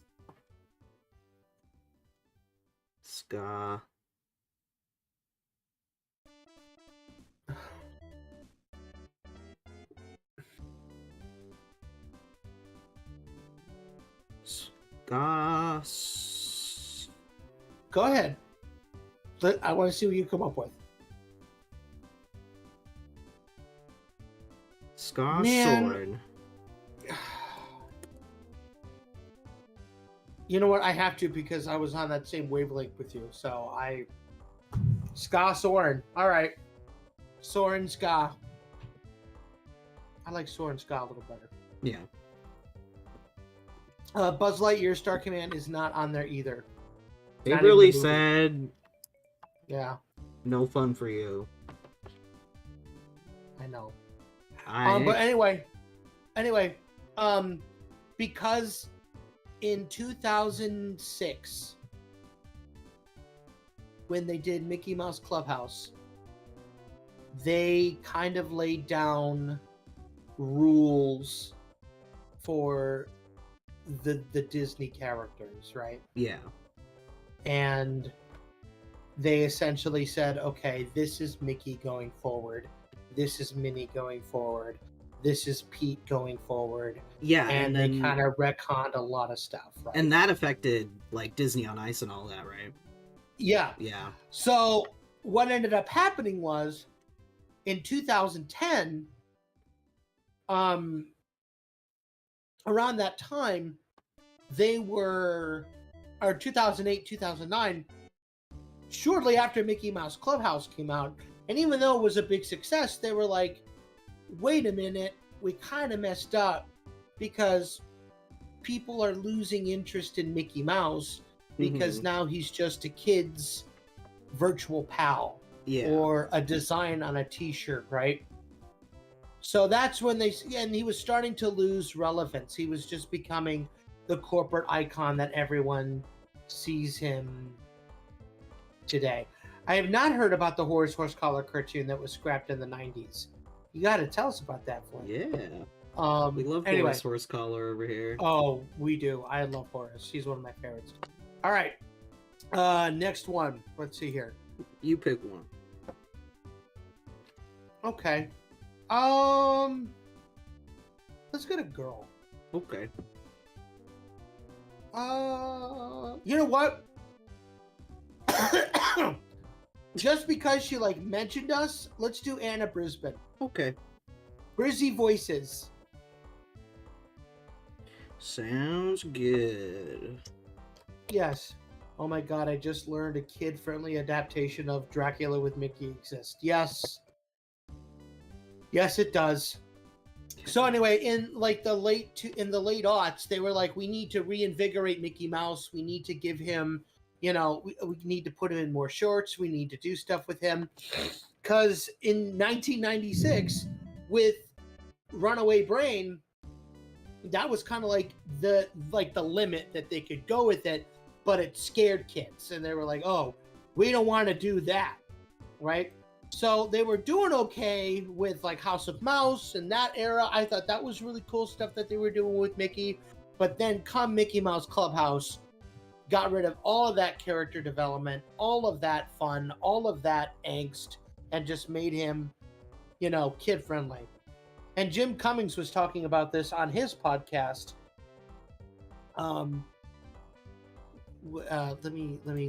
Tuned in. They did a whole thing about the behind the scenes of Goof Troop, and when he does Pete for, because he was talking about this, he's like, when they do Pete for Goof Troop compared to how they do traditional Pete, it's a very different character. Surprisingly, with Pete from Goof Troop, you can have moments where he's quieter, he's more of an everyman, he's more scheming and more methodical like. You know, he can have his own moments where he's thinking about stuff. You know, whereas traditional Pete, you know, especially from like the shorts, was, you know, I knew I'd get you, and like up at 11 all the time. So, and he actually said that he preferred to do, you know, Goof Troop Pete, because it's very hard to stay at 11 all the time, especially with old Pete, because he didn't really have much of a character except bad guy. You know what I mean? Yeah. So, when it came to Goof Troop, they were like, well, we can't do that with Pete anymore. We have to make him more, you know, we have to give him a character. You know, exactly. Give him a character. And what was really cool was a lot of that character then would trickle down into later projects like House of Mouse, for example. There are moments where he is more methodical and more quiet and reserved and laid back, right? I think one of my favorite lines from House of Mouse is when it's the first episode where he's trying to take over the house. He's like, "The House of Mouse is mine, so hand over the keys." And they come up with the clause, the show must go on clause. And it's like, part of the first part you cannot remove part of the second part. Let the show, because if the show goes on, the legal system, there should be a law against it. Yeah. But ever since Goof Troop, he's always injected those like quieter moments with Pete, and they're hilarious. Like there's another scene where he's scrubbing the floor, and the wicked stepmother from Cinderella is just giving him a death stare as he's dressed as Cinderella, mopping the floor, and he just goes, "Oh, stop staring at me." It's so I don't good. know you. It's so good. So he was able to take that character because of Goof Troop, and he was able to really flesh him out and make him less of just like a heavy all the time. Like I was watching the cartoon The Worm Turns from 1937, right? And if you haven't seen it, it's the one where Mickey is the mad scientist, or scientist I should say, and he creates the courage serum, where if you're sprayed with this pink stuff, you'll be gifted with just this burst of courage. So he squirted it on a fly, and the fly beat the crap out of a spider. He squirted it on a mouse, and the mouse, beat up a cat. Figure that one out. He then sprayed it on the cat, and he went up and beat the crap out of Pluto. And then the last thing, Kimberly goes, "Where's the mouse?" And then the last one is Pluto up against Pig Leg Pete as a dog catcher trying to catch him. And when you're listening to Billy Bletcher, who was the original voice of Pig Leg Pete, Pete was insane.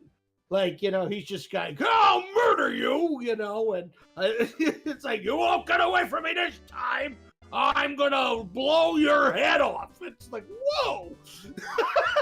What? It's hysterical, but it's like stuff that you would never hear those characters unfortunately say today, which is really sad. But so you can't keep that character on all the time, unfortunately. And it's something yes, I'm getting to that. So that's when Epic Mickey, thank you, Hector.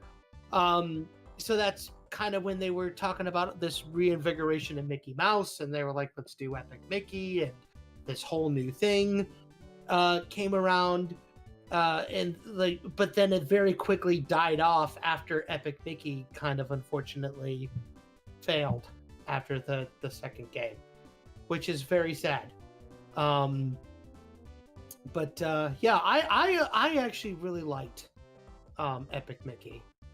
So we'll talk about that in another stream, though, because we're supposed to be focused on the YouTuber in question that we're drawing here. Anna Brisbane, aka Brizzy Voices, very sweet girl. Absolutely, she just seems like a real sweetheart. Yeah. I would love for her to be on our show. As a matter of fact, we were going to have her on the show, but her agents were like, "What are you paying her? And is this a SAG project?" And I had to say nothing and no. So that kind of eliminated any opportunity for her to be on the show. Yeah. Right. Well, listen, Brucey, But, if you're hearing this, yes, we love you. We want you on the show. This volunteer, but if your agent's girl. No, I'm kidding. I would not say that. You didn't hear me say that. We respect the agent-client relationship of every actor. I love the snort after. Good punctuation.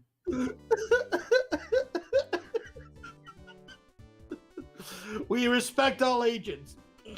Yeah. Anyway. Oh, that clears the sinuses by doing it. Anyway. So, but yeah, oh my god, Tubus Goopus is another one we gotta do. Okay. Here's what I got. Not gonna lie, that's a good Pete impression. Oh, thank you. Aw, she's cute. Yeah. I like her. She's a Persian cat. Yeah. All right, coloring. Yeah. Let's- I think she would be like a tuxedo. Yeah. Well, thank you, Kimberly. That's mighty nice of you to say. I really like this Pete impression too. In fact, I did my Pete impression for Pete at Disneyland, and he loved it, and like would not stop hugging me. It was both really honoring, but also kind of creepy. I'm like, all right, Pete, get off. We had our hug. Yeah. I love Pete. I adore Pete. Pete's good. Do. Pete is great. Can we get Oscar-nominated Clancy Brown on Chucky Chicken? I don't know who that is. Yes, you do. He's Mr. Krabs. Oh, see, I'm not... Listen, everybody at home, and like, I don't know names. I don't... And like 90% of the dragons from the original Spyro. Oh. Yeah. Hector Manuel says, EM did not fail at all.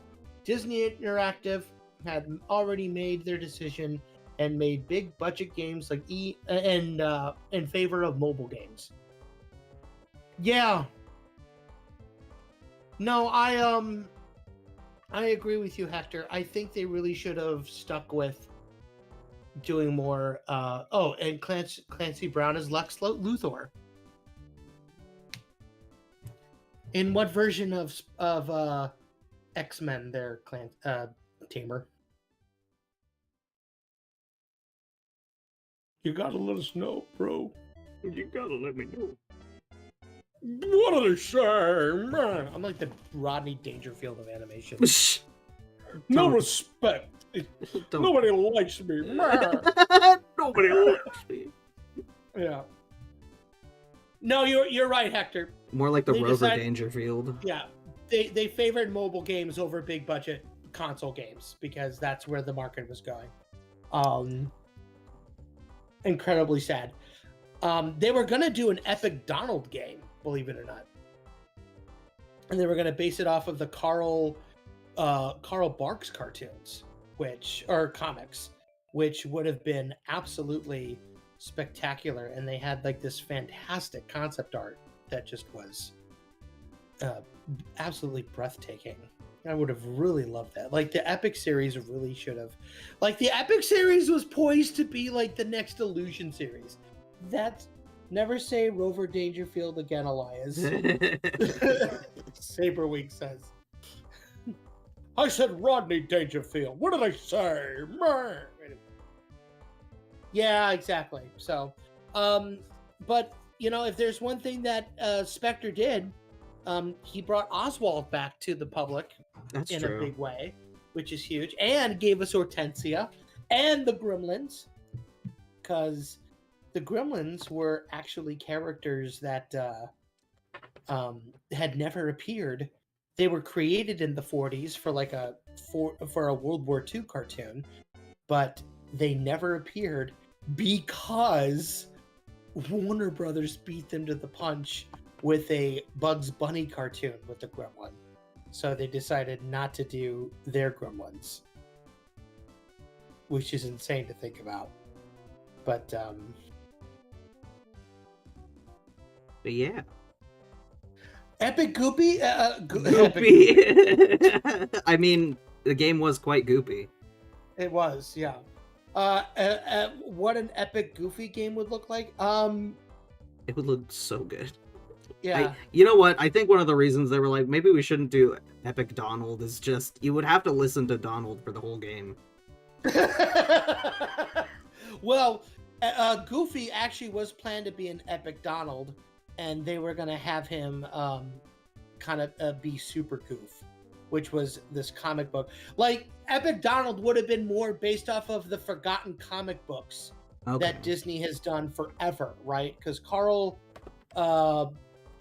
Barks was one of the guys who was responsible for the Donald Duck comic book. He created Scrooge McDuck, Duckburg, Gyro Gearloose, Magica Dispel, the Beagle Boys, right? Like he made the world of DuckTales essentially.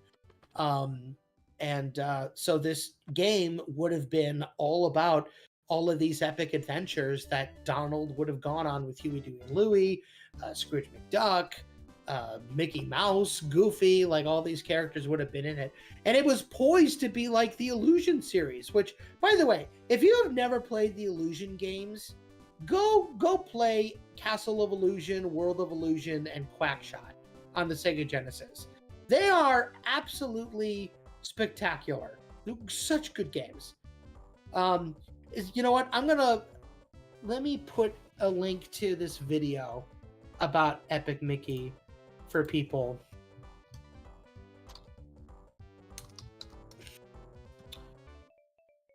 Here it is. It's from Did You Know Gaming, so you know it's good. Did you know? It's Disney's Epic Mickey series and its many canceled games. So I'm going to put that in the chat for y'all. It is a spectacular video. It does talk about everything. Yeah, it's such a good video. I adore it very, very much. But and I adore Brizzy Brizzy voices. Well, I'm trying to think of the name of the Chucksona here. Oh, Anna Alley Cat? No, we can't do that. I'm the alley cat here. I know you are. I know. I wanted to see what you would say there.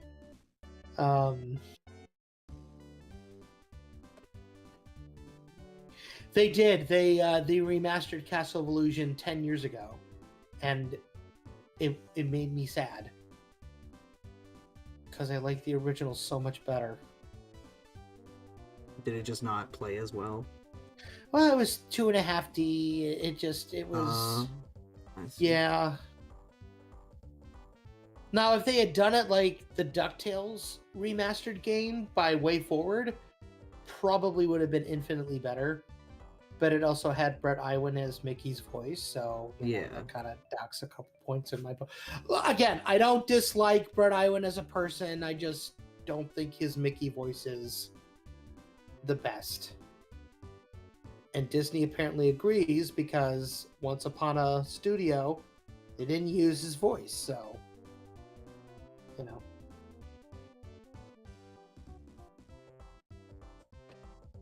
But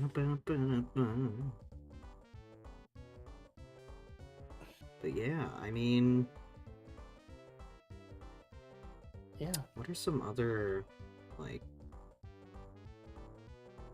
fun things to talk about? We've been talking about Epic Mickey for a bit here. We have been, yeah. We could talk about Anna here. She's pretty fun to talk about. Yeah. She does impersonations, and she's actually a full-fledged voice actress now, which is really cool. Yeah. She did a video basically what your favorite Disney characters would never say, and she said them as your favorite Disney characters, so that was kind of cool. Very sweet gal. Yeah. Yeah. I thought she would be cute as a little tuxedo cat. I like it. Now we just got to give her a name. All right, chat, help us out. Anna Brisbane is who this is. You know the deal with the Chucksonas. They have to have a litter of names. And Anna Alley Cat is off the table, so... What about Brisbane Bush? Bush. No, Bush. like Brishy Bushtail. Brizzy Bushtail. Yeah. I like that. Feel bad because like chat's gonna like come up with like a bajillion names by the time you run it out. Or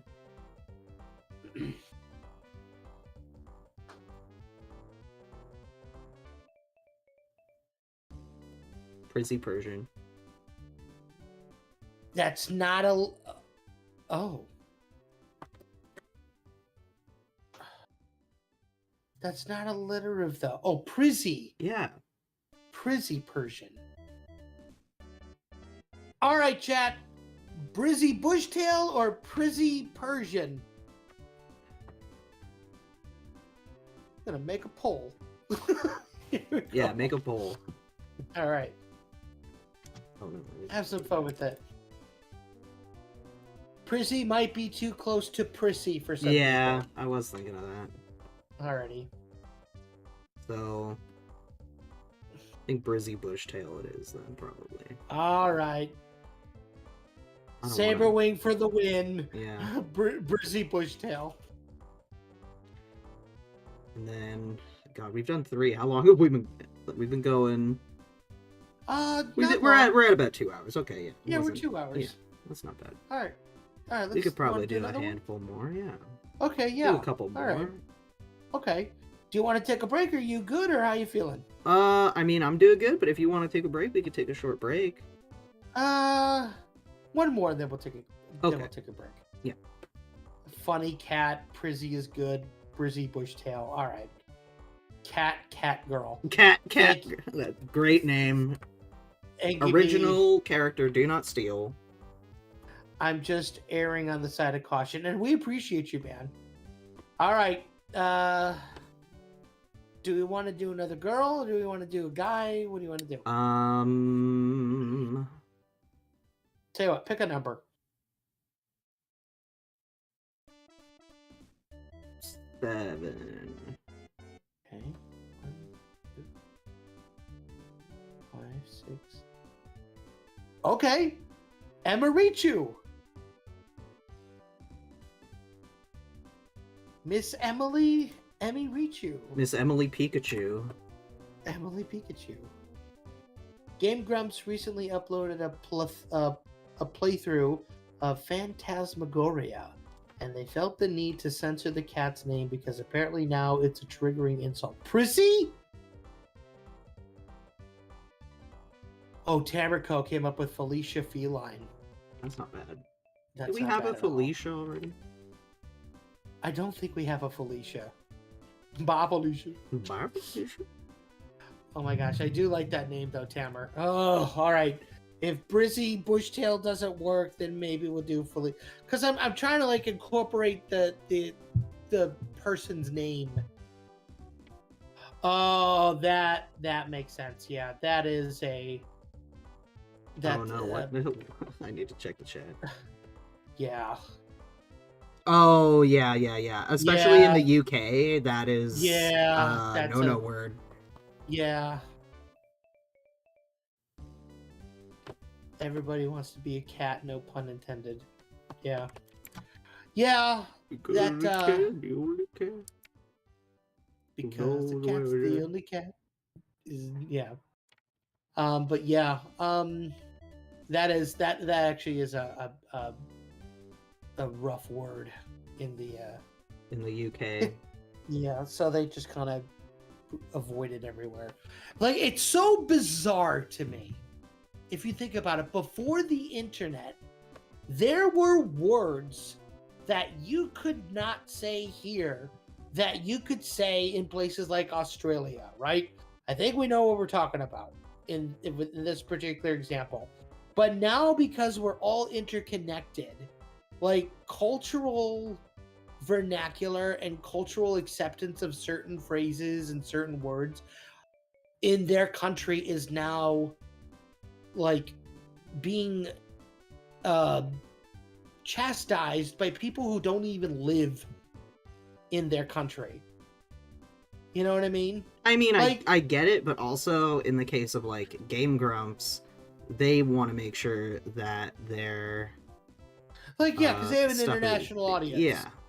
Yeah, and that makes sense. Like, I think we have an international audience as well, right? Yeah, because I remember I feel like I explained to you the whole thing about that word the other day. Oh, did you? I feel like I did, yeah. Oh, by the way, her outfit. You're familiar with her outfit yet? Yes. Emirichu's outfit. Striped shirt, skirt? Yeah. Okay. Yeah, then yeah. Then I know. Yeah. Yeah. Just 30s it up a bit. Yeah. And okay. So, but yeah, no, I get it. I understand. It just, it's just interesting to think about. Holy cow. Holy cow. So somebody's using, I posted like a bunch of pictures of Goofy and Mickey and all these other characters from years and years ago, and people are now using them as like official art. Mm-hmm. Which makes me both like, I don't know how it makes me feel, to be honest with you, because it's like, oh, it's kind of cool that they're like I would get hit with the trademark claim like nobody's business. You know what I mean? Like, they would look at my stuff and go, "You are violating our trademark." Why? Because you just draw it too damn good. I'm like, oh, come on. I confuse people. I'm surprised Chuck E. Cheese has not hit me with the trademark violation. It's because of the two. So, oh yeah, well, it's fan art. So. Yeah. Unless you're like selling it, people don't usually care. Which I'm not. So, by the way, I found this picture of Dippy Dog with a chicken, and I thought that looked pretty cool. That was from Michael Rucco, who is one of my favorite animators. I like that chicken. I like that chicken. I like that chicken. We should do something. We should do something with the chicken. Oh man. Okay, scrap the pilot. We're gonna do something with a chicken. Now, what do we call this chicken? I'm thinking we call him Mickey. Mickey Chicken, really? Yeah. Oh my gosh. We'll take the face of Mickey Mouse, take off the nose, give a point at the end of the muzzle, give him this weird looking comb thing. Voila! New original character, Do Not Steal. Which is ironically the actual origins of Chucky Chicken. She have a headband? I'm thinking of the other mouse I drew.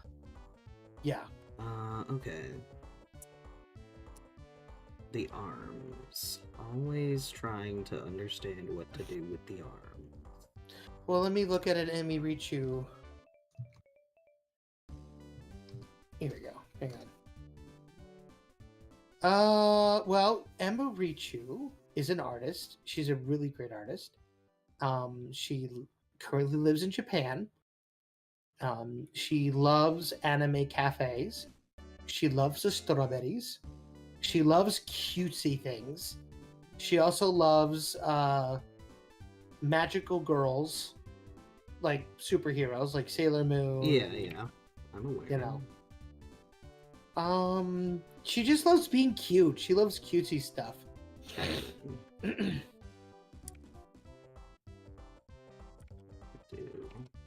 And she loves pink. Okay. She loves the color pink. Did I hit that right, fans? Did I do that right? And honestly, what you're describing, Mike, is exactly why I don't get why the internet is all over this public domain thing so intensely with Mickey, because it takes all of 5 seconds to make your own inspired by tune based on his own design. That's completely out of any legal issue with Disney. Why is it such a big deal that Mickey is public? Well, we talked about this earlier in the program. Oh, yeah. That was like the whole news segment. They really had short skirts. Right. So what do? I agree. I truly think that we need trademark reform, right? Because,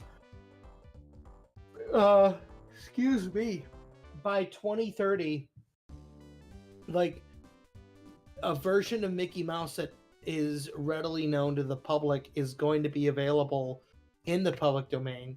Like we're just in unprecedented waters, right? Like we've never had to deal with this. Yeah.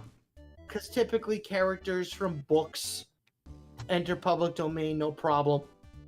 And it's like there's artist interpretation with a lot of those stories. Like, I believe Tarzan was mentioned earlier in the chat. All of the Tarzan books are now in the public domain, by the way, which is pretty rad. I assume they've been for a little bit now. Actually, no. Really? The estate of Edgar Burroughs, I think is his name. Edgar Rice Burroughs was like holding on to them for like a really long time. Let's see, I need to look at the references Tino posted For like clothes and stuff. Oh, okay. So yeah, that. No, I agree, Tamer. Though there's also trademark, copyright, patent trolls. Like there's some group who fights against creators using Zorro as a character. Right. Like it's insane. Like trademarks. I think here's what I think. If you are strictly going to be doing like advertising as a business in terms of like commercials and stuff, right? Like logos for companies like Bobcat or Caterpillar or John Deere or the Michelin Man, right? Like the Michelin tire guy has been public domain for like decades at this point. That's why he can be used in things. Who, the Michelin Man? Yeah. So Yeah. it's always just like, how did I get him in Ghostbusters or whatever? That was the Stay Puft Marshmallow Man. They look exactly the same.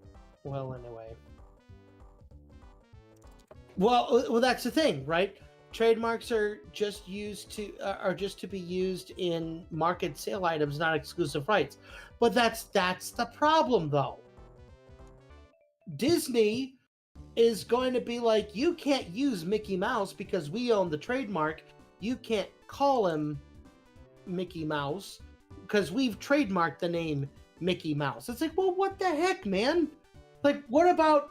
And if anybody knows anything about the public domain, it's Disney. Right? Like, every one of their films was based off of something in the public domain. That is an adorable mouse, by the way. Thank you.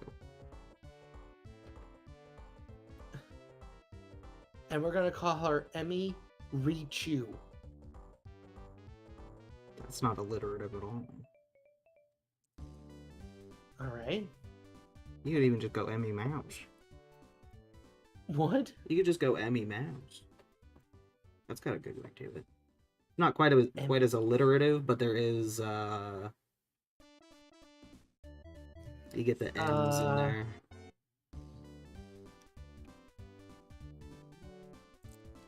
Or Mirichu Mouse. Oh yeah, Emirichu Mouse. Or Marie Mouse. Maru Mouse. Marie Mouse. Mary Mouse. Mary Mouse. I guess maybe I just don't see the big deal from a creator standpoint. Like, if you have to tweak your interpretation of old Mickey enough, that's the problem. That's what this whole thing is all about, right? Because Disney is now saying, you can't use that version of Mickey Mouse, it's ours. You can make other versions of Steamboat Willie, but you can't use our version of Steamboat Willie. Like, it's ridiculous. It's like it's a losing battle that, quite frankly, just, ugh. And she has like grayish, brownish eyes, yeah? No, they're like light brown eyes. Okay.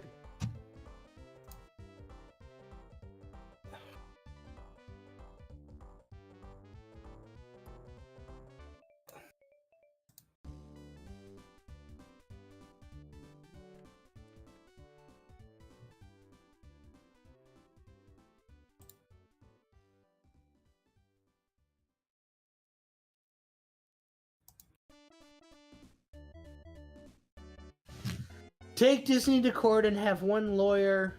Well, they have a brick of lawyers behind their podium. Yeah, I know. I know. Well, again, free speech, right? First Amendment. We're gonna have to have our own animation animation anarchists. Yeah. It's our freedom of speech, man. Use public domain. Stop trying to fudge the numbers here. Wow. Animarchinists? Animanarchists. Yeah. It took us a minute, but we got there. Yeah. Also, Epic Mickey was the perfect franchise to enforce copyright of old, forgotten characters. I know. Well, they don't do that, though. They don't think about that. They don't care. They really don't. They're just like that's the problem. Money. That's right? it. Like, but here's the thing, though, right? The animators, the artists, like the people behind the scenes at Disney, I know for a fact that many of them genuinely love the company and genuinely love the characters and genuinely love Mickey and Oswald and all these characters, right? And it's not them that I'm mad at, and it's not them that I have beefs with. Yeah. Right? It's the people at the top. Yeah, exactly. We were talking about Dan O'Neill and the Air Pirates. Like, you all missed this at the beginning.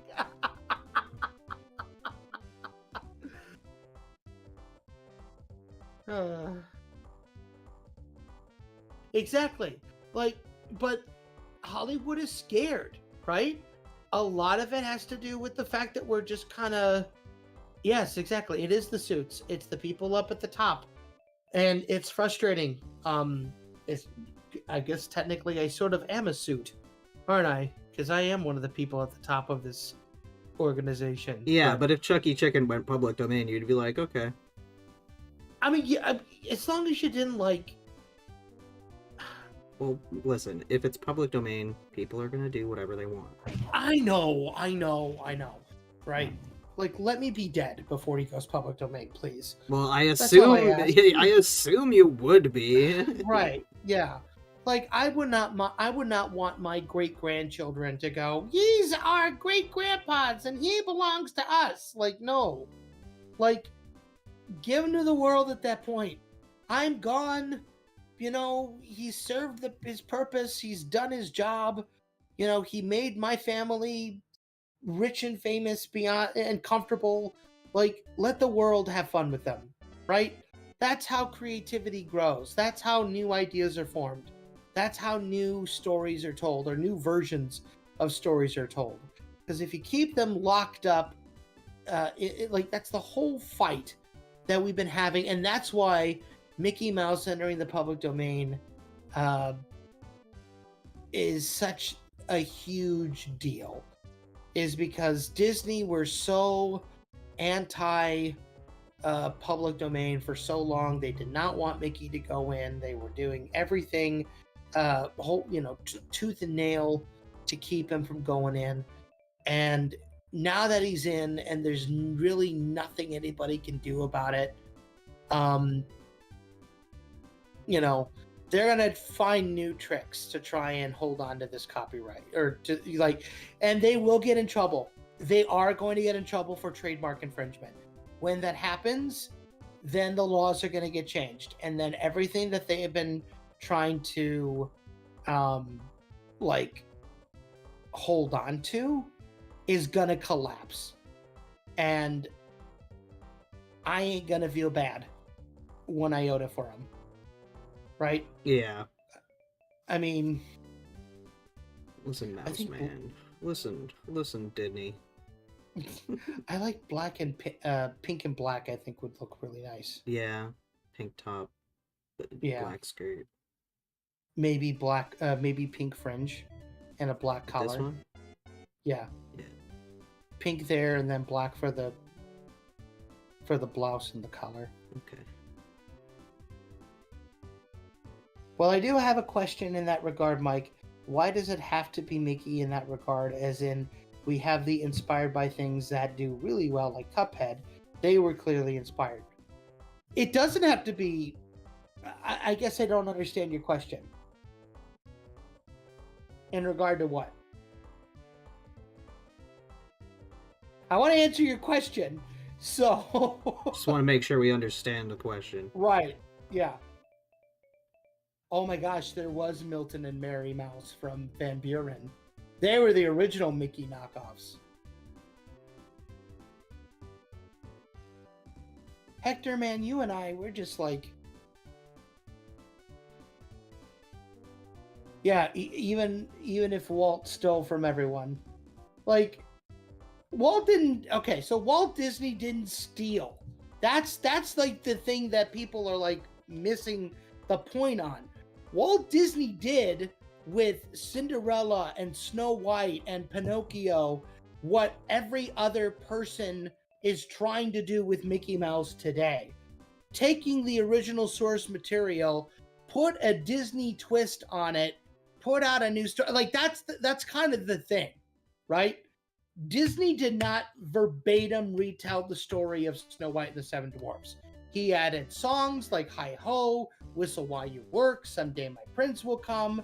He gave the dwarves actual personalities, like they were not named Doc, Happy, Sleepy, Grumpy, Dopey, Bashful, and Sleepy. They were, very, very generic dwarf characters, right? He was inspired by a 1917 silent version of the movie that he saw when he was a kid in Kansas City. And 20 years later was like, I want to make that into the first animated feature film. And he did, and he changed the story, right? Same thing with Cinderella, and same thing with Pinocchio. The original story of Pinocchio, oh my God, that is just like nightmare fuel for people. Like, it's horrible. Yes, they were 7 clever boys. That I like. The 7 clever boys. Oh, you're getting ahead of me, Saber. I like you. That's awesome. You probably know one of the people we got lined up to draw. Anyway, so if anybody knew the public domain better than anyone, it was Disney. And even Steamboat Willie was a parody of a Buster Keaton movie called Steamboat Bill Jr. that came out the same year that Steamboat Willie came out. Right? Yeah. All right, what are we thinking? I think the eyes could be just a little darker, but I do like that a lot. Okay. Yeah.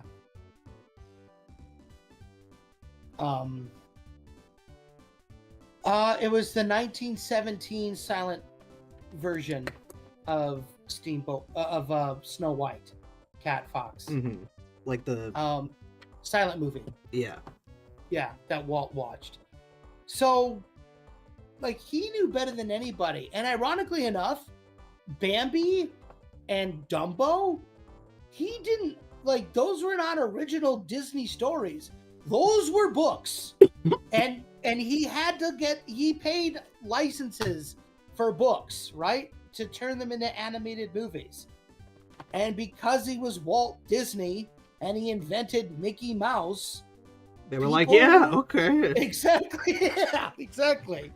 So, like, Walt played it right. Like, he knew how to do it. And people say, well, Walt Disney stole. He didn't steal anything. Right? He did everything legally. He did everything the right way. The one exception that I think now is publicly known is Mary Poppins. Right? But that's only because the original creator of the book was just a bitter old woman. Yeah. Yeah. Well, yeah, it was Dumbo was actually printed. It was published as a roller book, which was a brand new type of storybook at the time where it worked as like a scroll system where you scrolled through the story of Dumbo. Yeah. And it was very cool. And he snatched up the rights and turned it into. And ironically enough, Dumbo was the film that saved the studio, like right is smack dab in the middle of World War II, because Snow White, millions of dollars made in the box office, basically made the Walt Disney Studios what it is today. Yeah. Fantasia lost money. Yeah. Bambi lost money. Pinocchio lost money. They had 3 movies that lost money. Dumbo, they came in and they said, okay, guys, listen, you don't have a massive budget for this. We gotta pull back on some of the stuff.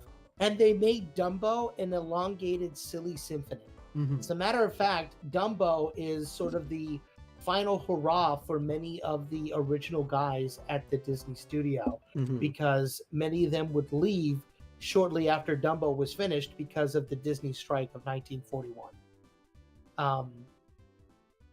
Yeah, it was very, very short. It's like an hour long. It's very short. For me, it's like 55 minutes because I just skipped the pink elephant scene. I can't do that particular scene. That's Mike's childhood horror. It really is. He did not deny Ub Iwerks any credit. Ub gave Disney the credit. Or is that what Disney wants us to think? No, that was no. In the documentary, the Ub Iwerks story that was developed and created by his granddaughter and his son, Don Iwerks, spoke about it, and he said, "No, my dad gave Walt credit for making something of Mickey. Like he was the one who." So, I mean, that was very. I like that. That's awesome. Good job. That's great. Mary, I like that. Merie,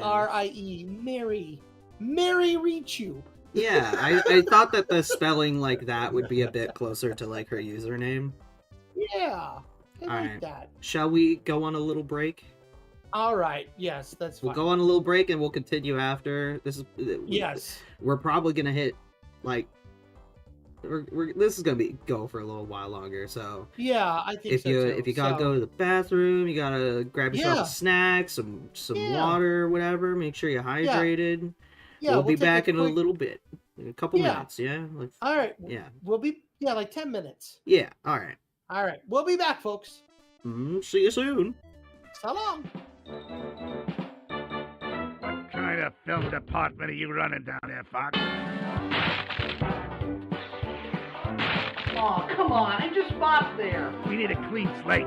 I want you all to meet Chucky Chicken. I'm starting to think that maybe what it takes to be a famous director just isn't in me after all. Hey, And, Chucky. I'm rambling a bit, aren't I? Yes!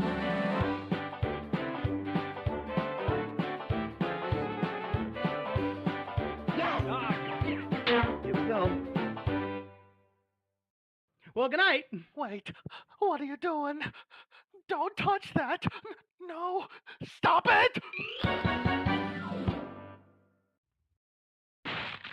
This is ridiculous. I ain't washed up yet. It's gonna take a lot more than that to get rid of Freddy.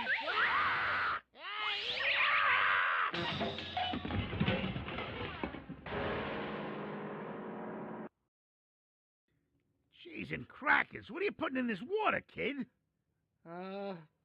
Soap? Soap and water? Like a clean soup. I love it. Oh. Keep up the great work, kid. Ooh. Attention, everyone. I want you all to meet Chucky Chicken. We already know Chucky, Miss Chelsea. We sure do. Fair Duncan best janitor this side of the reefer. Righteous. Oh, right. Well, you may have known him as the janitor, but now... Oh, Chuck! You ain't leaving, is you? You was me best mate! I thought I thought I was your best mate. No, he's the new co-director.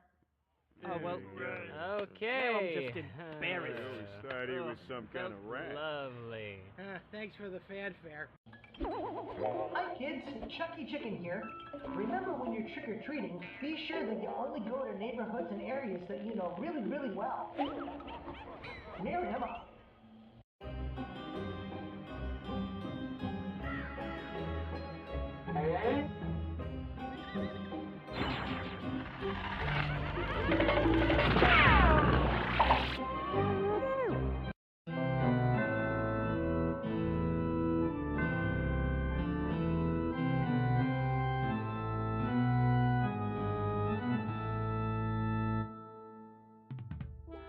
You were right, Chucky. These Halloween traditions are so much fun. I'm so glad I get to experience them for the first time. Especially with you. Aw. I'm all too happy to celebrate with you, Chelsea. Why don't we take a picture to commemorate the evening? Chelsea, it's getting awful late. Why don't we head for home? Oh, Chucky, just one more house, please. Oh, what the hey? One more won't be the death of me. Oh, good, because there's the house right there.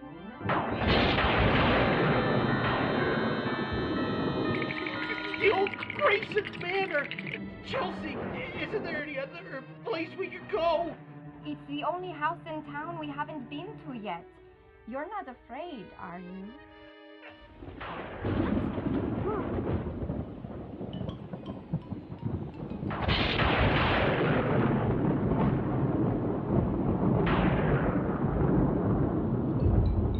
Well, this is just perfect. The weatherman said nothing about it raining. Yeah, he did. He said around midnight it was supposed to rain cats and dogs. I don't see any cats or dogs. It's an expression. Whatever. Just rap on the door. You rap on the door.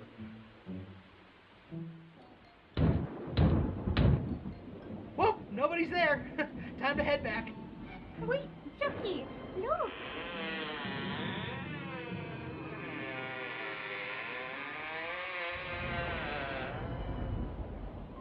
Chelsea, I've got a bad feeling about this. Oh, come on, Chucky. I doubt we are in any real danger. If you say so. Good evening. Very funny, Chucky. What? Don't play games with me, Chucky Chicken. I know it was you who said... Good evening. Who said that? That was not you. Welcome, foulish mortals, to Grayson Manor.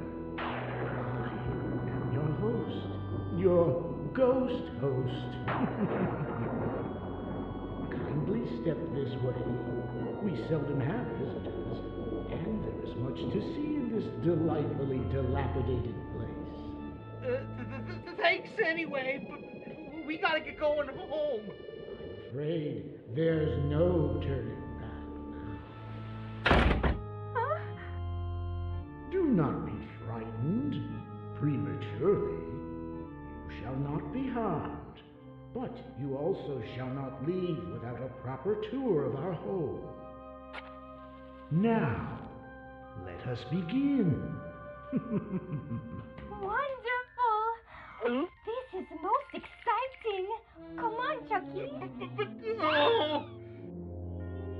you can see, the residents of this ghostly estate have been cooped up for centuries and have been dying for company. Chucky, isn't this place exciting? No! Chucky!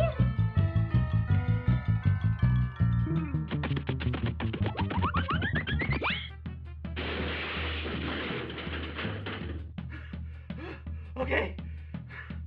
I think we're safe here. Chucky, these ghosts seem nice and fun. I think they enjoy haunting this place. Oh, yes. You can insanely grim green ghosts love to come out and socialize. Yay! Ah, we're on our way out now!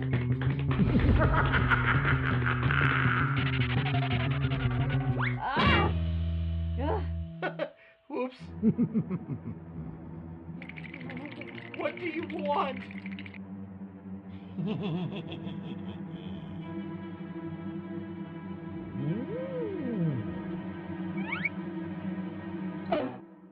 Hey, what do you know?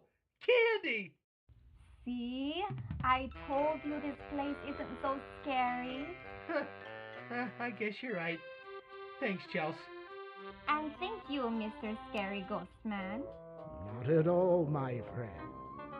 Would you like a treat, my dear? Wow!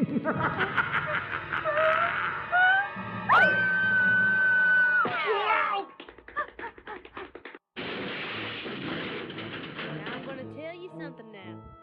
They should have quit while they were ahead.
Caroling among the leaves so green.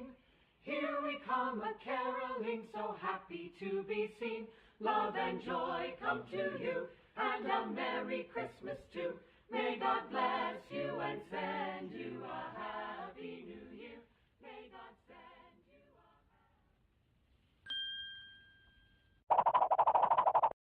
a Good tidings we bring to you and your kin.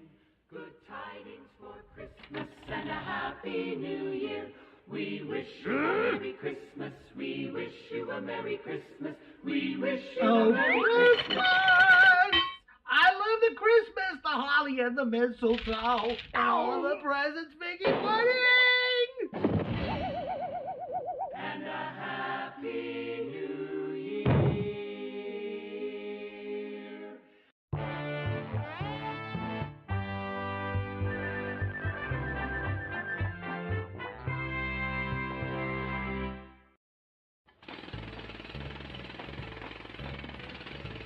Enough.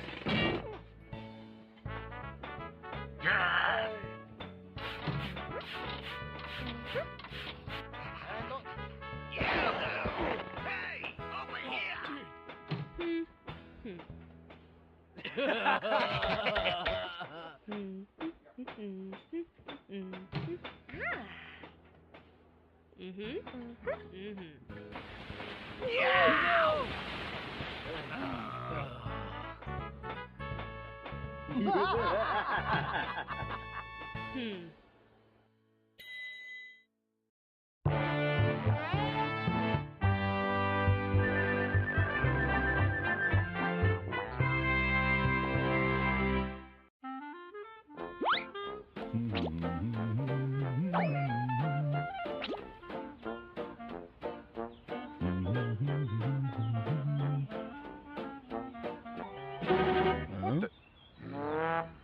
Rock, paper, scissors? You're on. 1, 2, 3, shoot!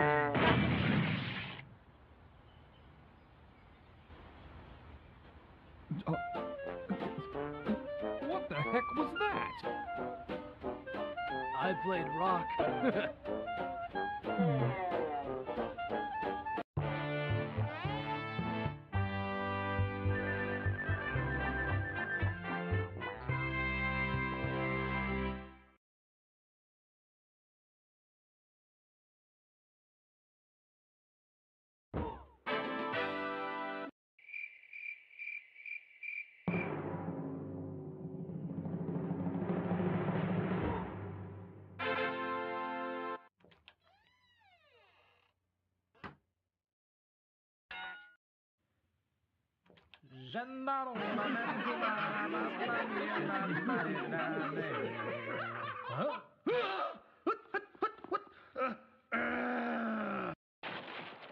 Hmm.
Hello, we're back. Welcome back, everybody. Yeah. Sorry that took a little longer than expected, but you know, when nature calls, you answer. Yeah. You gotta anyway, go. You gotta go. yes. Um, Yes. We should. Okay. Who should we do next? Pick a number. 1. Already did her. That was Well, then get rid of those guys. All right. Well, hold on. I gotta put their thing in the description. Give me a second here. We could do. I'm gonna be linking. Yeah. So for those of you who are interested in watching and seeing, the people that we draw, which please go and support them. Yeah, we're gonna have all of their links in the description. Yeah. So you know, do the neighborly thing and go and support them. How about I knock out the Droppy Crew? That's a lot for. I'm not gonna draw full characters. We could do. We could do DisneyDan. DisneyDan. You know what? Perfect. All right, we'll do DisneyDan. Can you put a picture of him in the chat for me? Yes. That would be very helpful. I will be more than happy to do that for you. Oh man, I was checking the weather on my phone. Because, like, I looked outside, because yesterday I was like, oh yeah, the weather says that we're gonna get, like a centimeter of snow, like a bit less than a half inch. And then I look outside today, and I'm like, we have easily, like, an inch and a half of snow. And that's why I told you yesterday that I don't trust the weather people where I live, because, excuse me. Bless you. Because since BC is like a rainforest, the weather is just so it can be really unpredictable. Even like so, really, I only take into account the temperature. Which you want to know what that's gonna get to tonight, Mike? What? Tell me, what's it gonna get to? It's gonna get to negative 14 degrees Celsius. Oh, I don't envy you one iota. Oh, you understand. I didn't have to convert. Yeah, that's freezing. Yeah. It's like negative 50. Actually, what is... now I want to know. Negative 14 C2. It's 6.8 degrees. Oh, never mind. Yeah, I don't... Baby. What are you talking about? I'm kidding. I'm just kidding. Negative 14 is pretty usual, but we're just, I think this is like the first day of a really, like a week long or so, maybe longer, like temperature drop. Right. So that'll be fun. Yeah. It went from being like, oh, it's gonna snow in the morning to being like, it could snow all day. Yeah, that's what it we're may or looking may at. not snow all day, guys. I don't know. Yeah, that's kind of what we're dealing with, unfortunately, at the moment. How do I want to do this? Because come on.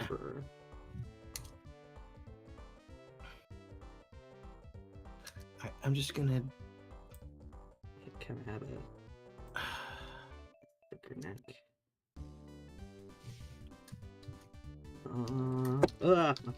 My tablet pen. Will that work? Why am I not able to like tag? What are you doing? I'm in the description here trying to. Oh. Yeah.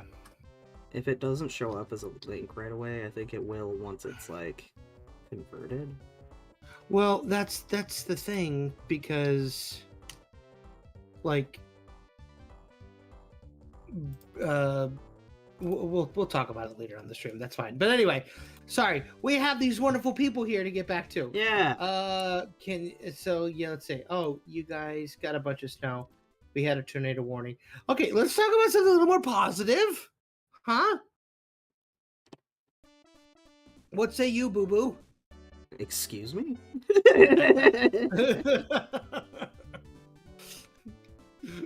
You know, Boo Boo, you know. You didn't say it like that. Mike, you're not beating the allegation. We're not beating the allegations. It's okay. I'm aware. I'm aware. I'm aware of this. If anything, it'll lead to more sales. I don't know. Right? I don't know. I don't know. These guys know what I'm all about, man. I know. Come on. It's funny though. Yeah. They're like, ha ha. Listen, me and Mike are extremely good friends, and that's why people think we're in love with each other. Listen, any male friendship where people like don't think that you're kind of gay, you're not that close. I'm just gonna say it. You know what? I don't know, man. Based on my brother and his friends and every other male friendship that I've had. Yeah. I gotcha. It's okay. Doesn't mean you're actually gay. This is true. Because it just means that you're real comfortable with your friend. Right. Like, and that's why it makes people. Fun. Yeah, because I mean that happens with like other friendships all the time, where it's just like, are you guys a couple? And it's just like, no. No. What? Ew. Ew. Ew. Gay. Everyone, I'm gay. Don't fear not. Yeah. We're just joking. Right. Exactly. Komodo dragons are real and on their way to my house. What? Says they are real. That is true. Who's who? Why did somebody mention Komodo dragons? Like, what happened? What did we miss when we were gone? A real man is a-okay with giving their bros a big old hug, a smacking kiss on the cheek, and just letting affection exist happily. Yeah. I mean, you know. Yeah, Listen, you telling me that in your excitement over us winning a Golden Globe, you wouldn't give me a smooch on the cheek? Maybe out of pure elation. I mean, maybe. If there were a young lady next to me, I'd smooch her before I, you know. But that's the thing. You know my boundaries. Maybe you don't know that person's boundaries. Well, I know that if I tried to kiss you, you'd be like, "Get off me." Yeah, depending on the circumstance. But I mean, if it was in the case where we won like an Emmy, I don't think I would care. Right. Yeah, that's a hyena ear. Yeah. And then he kind of has... He has a beard, so... Maybe... You've been watching any cool shows lately? Trying to get some conversation going? I don't know. I don't watch TV, man. Well, I mean, I don't watch TV either, but, like... any, like... You watch shit. I mean, stuff. I do watch both. Watch one dry and one bore my existence. Well, I mean, I don't know. Is there nothing on, like, when you're just chilling and you, like, go and watch a thing? Like... You know what? I've been watching a lot of Bento, 4-Star Bento. The second channel of... oh yeah, was that like Team 4-Star. Like the Dragon Ball Z commentaries? Yes, I've been loving the heck out of those, to be honest with you. And like the last couple of episodes, because they just wrapped up their series of those actually, and now they're doing the they're going back to doing the Hiffle series, Home for Infinite Losers, their original animated series. Oh, I see. And it was very emotional at the end, which, I mean, granted, like, just hearing the passion that those guys had making that show, and like, because everybody was upset when they stopped because they were hoping to continue on with the Boo saga. For those of you who don't know, Team 4-Star did 3 seasons of Dragon Ball Z Abridged, where they basically did like a comedy dub of the series, like shortened. They started with the Saiyan saga, then they did the Cell saga, and then the Frieza saga, and then they did the Cell saga. And they thought that they were going to do the Boo saga, but it didn't quite. They got burnt out. Right. Yeah. So, however, they kind of did the Boo saga in a way, because another big Dragon Ball Z reviewer was reviewing and talking about the Boo saga and like Majin Buu and Kid Buu and all that stuff. And they actually commissioned Team 4-Star to make like Boo bits, is what they call them. So they took certain key points of the saga and they basically picked the jokes that they had lined up that they were going to do, and they did them, which that's good. That's cool. So in a way they kind of did it, which I think is so neat and so cool. Hey, give me just one quick second here. I apologize. So, chat, I've been watching shows.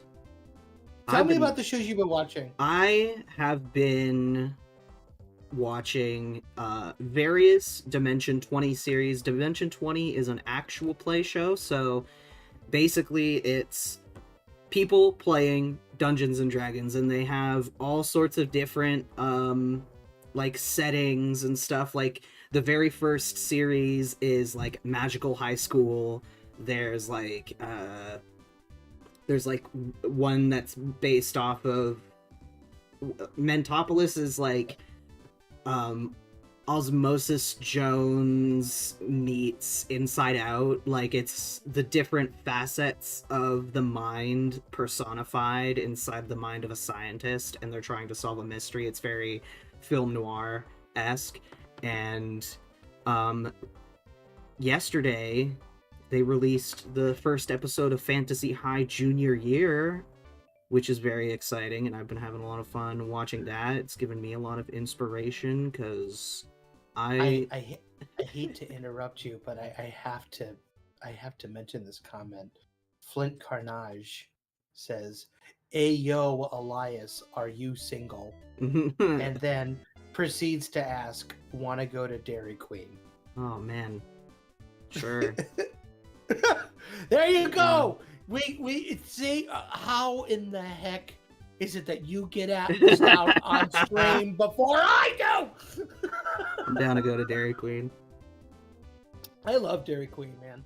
Okay. There's a running joke in my brother's friend group that's just like, because we have our friend Chris, and I don't know how it started, but there was just a point where like everyone would just be chilling out and they'd be like, "You're right, Chris. We should go to Dairy Queen." And then they just go to We have a family tradition in our where whenever we go to Florida, we go to Sanibel Island, which is this little island off the coast of Fort Myers. It's in the Gulf area, and there's a Dairy Queen on the island. And one of the traditions is, you know, after dinner every night we go to Dairy Queen, and I get an Oreo Blizzard, and my grandpa would always sing this little song. We all go to the Dairy Queen, the Dairy Queen, the Dairy Queen. We all go to the Dairy Queen to go and have some fun. And it just was something really, really cute and special, and just like it just stuck in my mind for years and years and years and years. And then finally, I think it was like probably 20 or 21 or something like that, and he just sung it out of nowhere, and I sung along with him, and it just hit me. I'm like, oh my god, that's Who's Afraid of the Big Bad Wolf. It took you that long? It did. It took me that long. And because I'm just like, who's afraid of the big bad wolf? Grandpa. And he's like, that's exactly what he said. He's like, it took you that long to figure it out, Michael? You're the Disney expert. Come on, what's the matter with you? And it's just one of those little memories of Dairy Queen that I always have. So now whenever I go to the Dairy Queen, I always sing, we all go to the Dairy Queen, the Dairy Queen, the Dairy Queen. So when I go to Toronto, to see you, Elias. I live not in Toronto. I know, but we're going to the film festival in Toronto. Oh, yeah, whenever that happens. Right. So, or if I decide to, alter my life and go to Montreal. Which is nowhere near Toronto, but yeah. But you said that you would. Yeah, I would visit you. I'm just telling you that Montreal and Toronto are not. Wait a minute, hold it. You said that you would move in, like we talked about. Yeah, I'm not saying I wouldn't. Okay. I'm just telling you that Montreal and Toronto are not right. in the same area. Right, not clearing up any rumors, by the way. Yeah, with that we are not beating the allegations. He is single. But, I am. As am I, but, we're not looking for the same thing. Canada is all just one big instance of Toronto and Quebec, Elias, says Saberwing. No. Oh. No further elaboration. Same reaction people have when they learn the alphabet song and Twinkle Twinkle. Right? Yeah! You're so right, Farnagan. You're ruining my Twinkie Twinkles! My Twinkie Twinkles. Okay, I like this pose. Oh, that's right. DisneyDan the hyena. Oh yeah, when we're doing that. Yeah, right, I forgot. You're right. I'm paying attention. Yeah. I kind of have It to. Yeah, no, it's a hyena, so. A spotted hyena, to be exact. Oh, because DisneyDan, like, you want to talk about laughs Yeah. that are contagious. DisneyDan and Mike have, like, nearly identical laughs. It's uncanny. I mean, that's why I can't do Disney. Like, we're talking like it stinks. Because he beat me to the punch. Because all of that stuff that he talks about on his channel, if you don't know who DisneyDan is, you need to go look him up right now after the stream. Yeah. Or heck, during the stream, whatever. Open As up long, yeah, a new tab, other you know. Yeah. He does costume evolutions. So he'll go and he'll take the character like Mickey Mouse, and he will go and like break down the evolution of the character costume from the park. Or even earlier, like the most recent one that he did was sorry, I have to look it up now. Dang it! What is wrong with me? You want a list? I love that pause there, that silence. That got me. Yeah.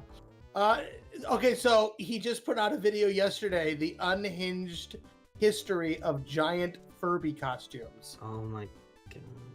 Wow, okay. I want to make a long Furby quite badly. Do you know? I do. I love long All right. Furbies. Look up a long Not- Furby. All right. Hold on. Calm yourself. Calm yourself, nephew. I got really worried there for a second. Really scared. Yeah, you thought I was gonna say what I always say. What? You don't say that word ever. Wait, what do I not say? I thought you were gonna say the N-word.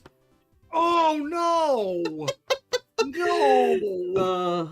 No! No, what was... Wait, what do you usually say? Calm your tits. Oh. I don't have any, so... I mean, okay. Long Furby, alright. My apologies if I offended it. Whoa! Yes, I love long Furby. Oh my... Whoa! This is horrifying! Everyone in the spider legs? Oh no! You don't have to give them spider legs. It's really up to whatever you want on your long Furby. But no! Oh my god! Oh, this is just evil. This is oh my god! I'm gonna have nightmares. Nightmares. This is your at new this pink guy. elephant. Oh no, pink. I mean, close, but no, not quite. I'm sure some of these demons, like, there's a pink one. Oh my god.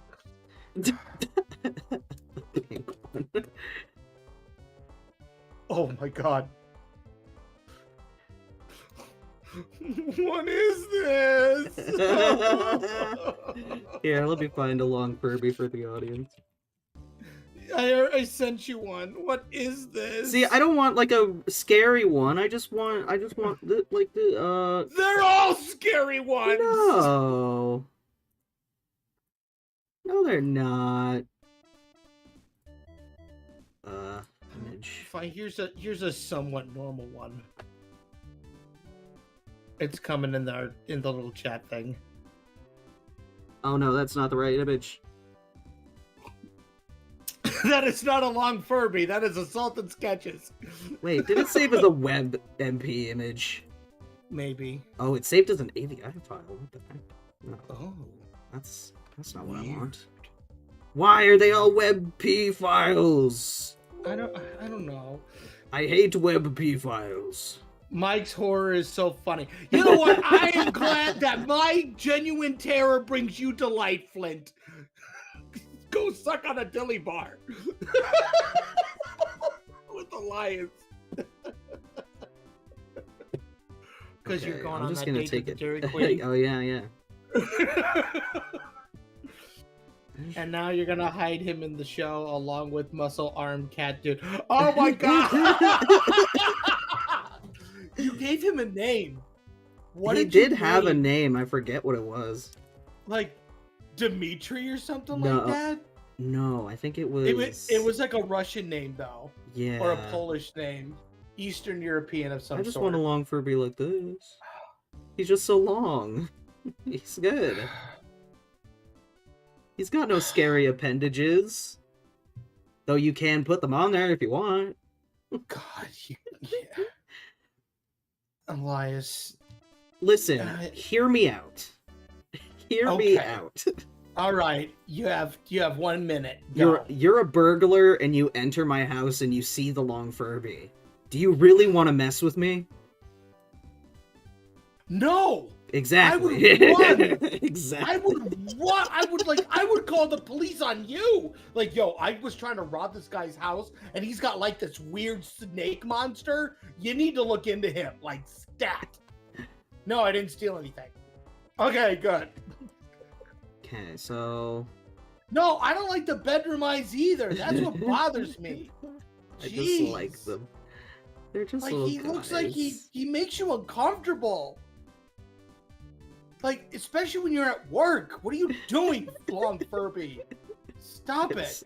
There's And if- so if- many worse Furbies out there, truly. And if SultanSketches' neck extended like a long Furby, we would not be friends anymore. I'm just saying, like... Why did you bring up SultanSketches in that? Because Flint Carnage asked, what if SultanSketches' neck extended like a long Furby? Well, we would not be friends anymore. Okay, but what if it did that and then he ate a tree star? What's a tree star? A tree star. If he ate a tree star? Yeah, a leaf. You and your land before time nonsense. Stop it. No. Tino is not here. You are not allowed to discuss land before time. I'm doing it wrong. I know. I know. The defeat. Saberwing, what are you doing here, Furby? Choo, dakapidu. Like, oh my God. Go away, Furby. Stop.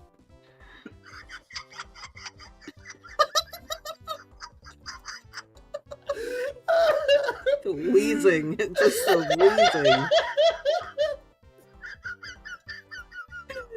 Oh, yes! We got another one for the compilation.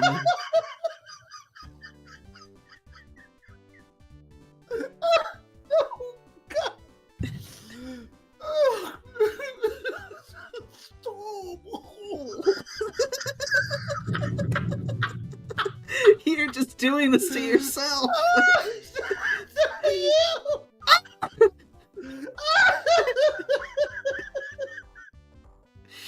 Everybody, start recording the stream.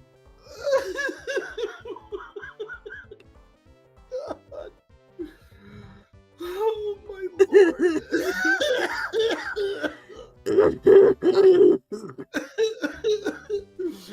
Work those abs, Chucky.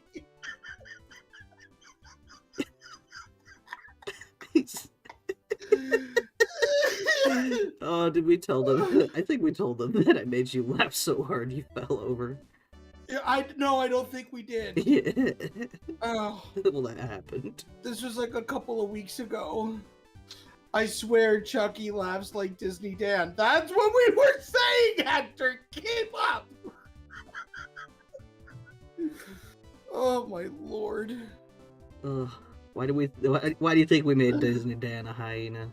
Oh, exactly, man. Giggling all over the place. Man, he's another one I want to have on the show so bad. I want to have him on the stream and get both of you laughing at the same time. Yeah. Because that would be one of those things where it would become an Ouroboros of laughter. Just laughter feeding into more of it, and it just doesn't end. Because that happens with us sometimes. I legitimately think that one of us would die on the table. Wow, imagine the content, though. That'd be great for a thumbnail. DisneyDan dies? Live on stream? Oh my Not god. clickbait. Gone wrong. At 3 a.m. Oh my god. You know what's funny? He also lives in Pennsylvania, which is because like the majority of our like people live in Pennsylvania. That's a weird coincidence. Yeah. Like we're all somewhat close to each other. How far away? We've done this before. How far away is Chicago from like Philadelphia? I think it's like 14 hours, I think. Let me look. Sorry, folks. We're just like, it just sucks because when he doodles, sorry, when he draws, it's just like, I don't know. I just, because like I have to keep my mind on the drawing. On the drawing, yeah. But also, like, I want to make sure that, you know. It looks good, yeah. Okay, 12 hours and 14 minutes. So, yeah, I was close. Pretty close, so. And I know that, like, a lot of our people, like, live near, like, Pittsburgh.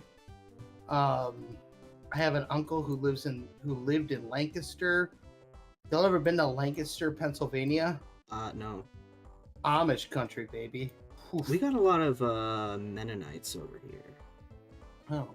Mennonites? Mennonites. Not like, not Meta Knight from Kirby, but they're kind of like Amish, but different. Yo, that'd be sick. Meta Knight and Chucky chicken. Chucky, you're an honorable foe. Yo, PA represent. See, okay, there you go. You know what happens when you can't stop laughing? Oh, why'd you gotta bring Roger Rabbit into this? Oh. You know what happens when you can't stop laughing.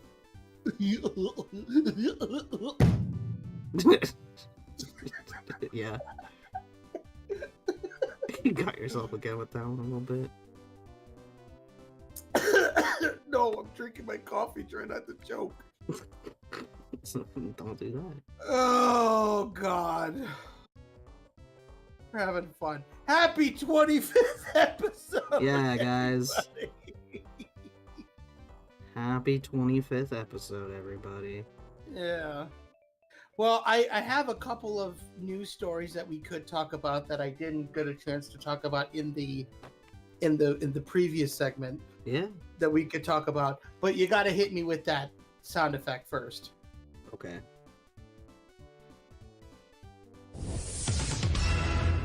Cool. All right, thank you. News part 2. And this is actually some really, really good news. The Amazing Digital Circus has actually been nominated for an Annie Award. Wow.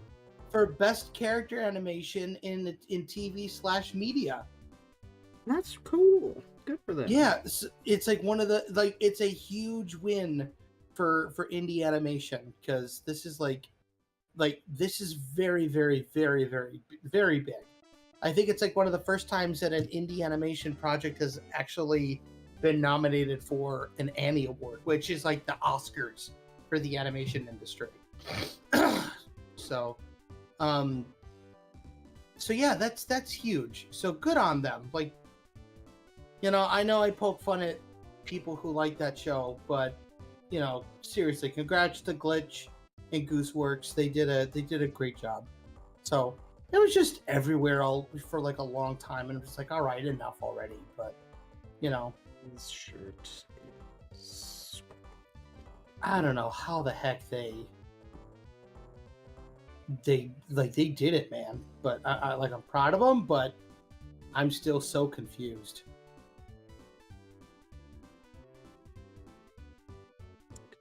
A little bit later.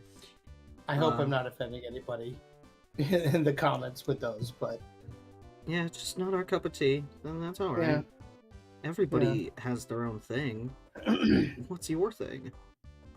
Yeah. Dinosaur noise, bugs. Again with the dinosaur. No, I noise. reference all the Canadians in the chat would understand. Oh. Canadians in the chat represent. Mom, Jimmy cut me in half again. If there are any Canadians in the chat, put the Canadian flag up there because that would be really cool. Make Elias feel at home. I mean, I am at home, but Oh. I mean, I'm You're literally in my own home right now. Like, I'm sitting all at. All right, never mind. Uh, Flint asks, "What if we get Chucky Chicken content farms like the Digital Circus ones?"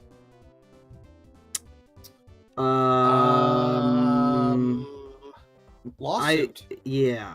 Well, maybe not lawsuit, but definitely a threat of it. Yeah. Because Why we are don't you make making him look like a greaser first and foremost? because he wears a black jacket. That's purple.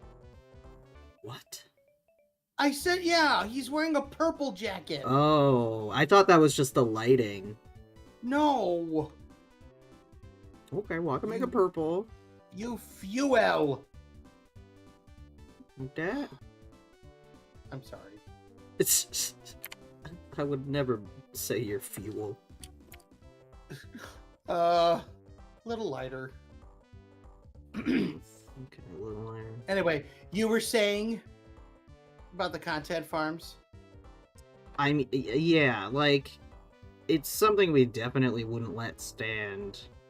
Right. Purple is the new black, by the way. It kind of is, yeah. Yeah. But I love being purple. Mike Cook's new catchphrase. Do I love being purple? I love being purple. It's from the SpongeBob movie. Oh. Yeah. I haven't seen the SpongeBob movie in years. Yeah. I don't know what color to make a shirt. Maybe just like a gray. No, make it like green. Green? Green. That is Joker colors, but well, this green is alright. Yeah. Plus, is that 30s? I mean, it's a jacket and a shirt. You can't exactly get more ambiguously arid than that. I mean, you can make it a collared shirt, but I guess. Whatever. Totally messing up the illusion of what we're trying to do here on the show, but okay. Do it again. I bet you will, man. He has brown eyes, yeah. They're more green. Yeah.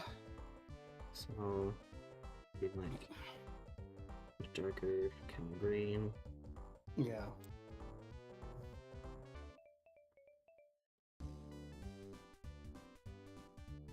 Saber wing. I. What did he say? First of all, he says this message is held for review. Oh no! What did you say?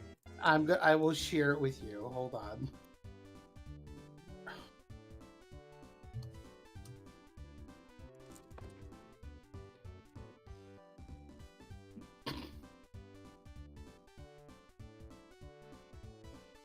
There, I made it a collared shirt.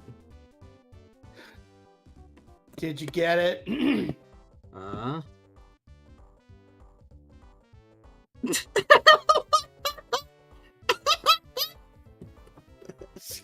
His response, "Oh, YouTube." Oh, YouTube. Oh, for God's sake. I don't think he wears glasses primarily. Oh, okay. Well.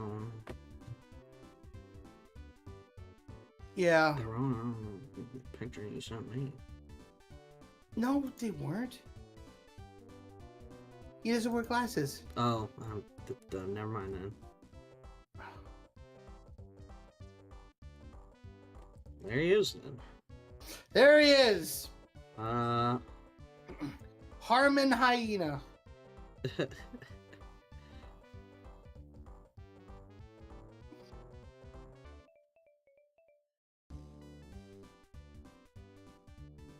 Unless we can find like a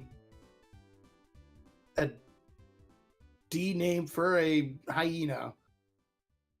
Danny Dingo or something like that. I don't know. Dingo is not even close, but we'll stick with Harmon Hyena for now. All right. That one's under for review. All right, that's it. Right. All right. Okay, let me. You pick one out. I picked out DisneyDan. Okay. Okay. Give me a quick second here. I gotta add him to the description.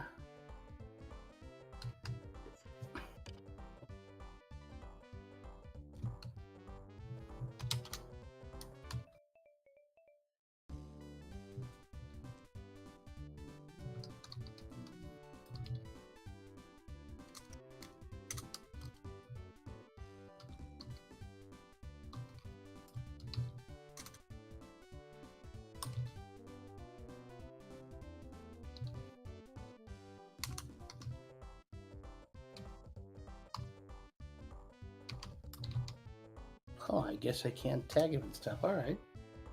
That's sad.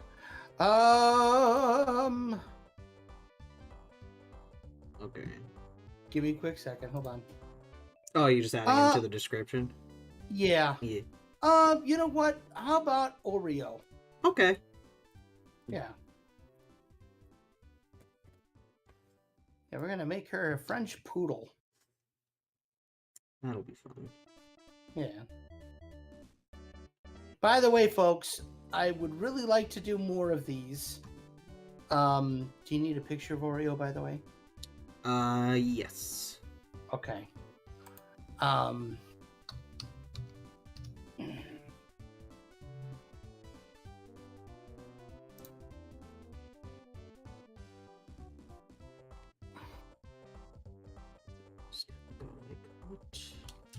Here you are. Add the puff. Yeah. After I get the body done, because that's... The puff is going to be a thing. Yeah. I know that she said she... Because she's part of our crew, if you didn't know. Well, kind of. But Yeah. she's a fan. We've worked with her a little bit. And she's I would love... Yeah, we would love to do a song with her. That's like one of my dreams, actually, to like do a song with Oreo. I love her work. She does an amazing job. And you know,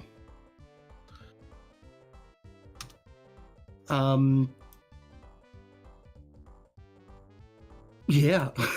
Sorry. That's about it, I guess. Well, no, I mean, like she does really, and yeah, she does amazing work, and I think that she would be an incredible like asset to like our team. Yeah. There we go. All right. I can tag all of them now, which is good. Oh. I should probably give her a big poofy bun. And make sure to give her a clover. Because she's got a couple of things going on. Her big claim to fame is her animated musical series Clover, which is phenomenal and one of the reasons why I want to work with her. But she is also doing another series, which I don't mind plugging, called... Let's see, where is it? We have the fluff going on. Royal 5. Very cool. Or Royale 5, I should say. Excuse me. And Royale 5 apparently had the first of its... Oh.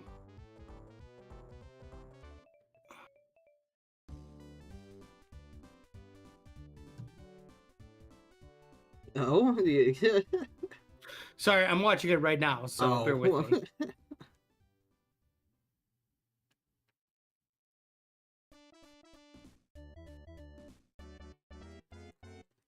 Anyway, chat.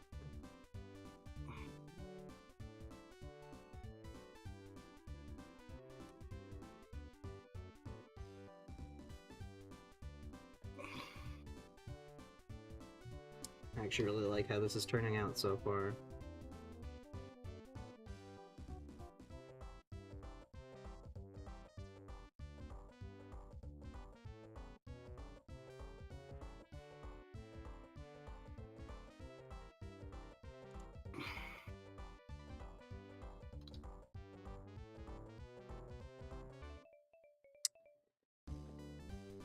She would have a little...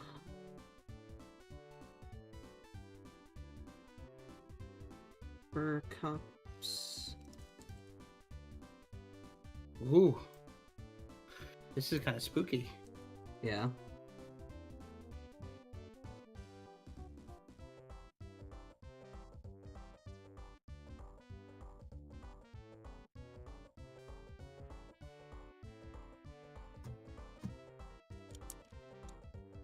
So we'll get an in-depth review after Mike's done watching. I don't know how long it is.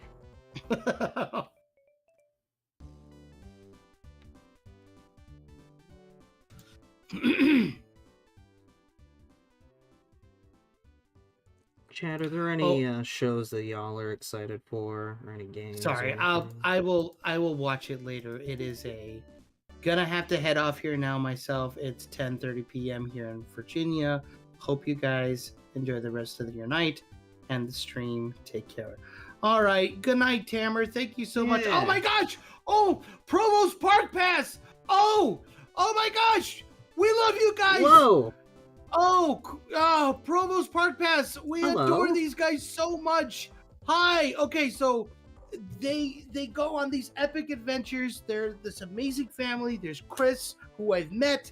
I met him at Davenport. We're still in touch. Chris is actually in the show. He is the voice of Cecil Siegel, which is super cool. If you're still here, please let me know if you're still here in the comments, because I'd love to, we'd love to have you here, live with us sometime. Yeah. Because, oh my gosh, this is so cool. So glad to have you. This is, oh my gosh. Oh, I just getting goosebumps. Oh, I love those guys so much. Oh my gosh. Chris, Amanda, and their son Miles are just the most amazing family. They recently they do a lot of videos in Disneyland and Disney parks.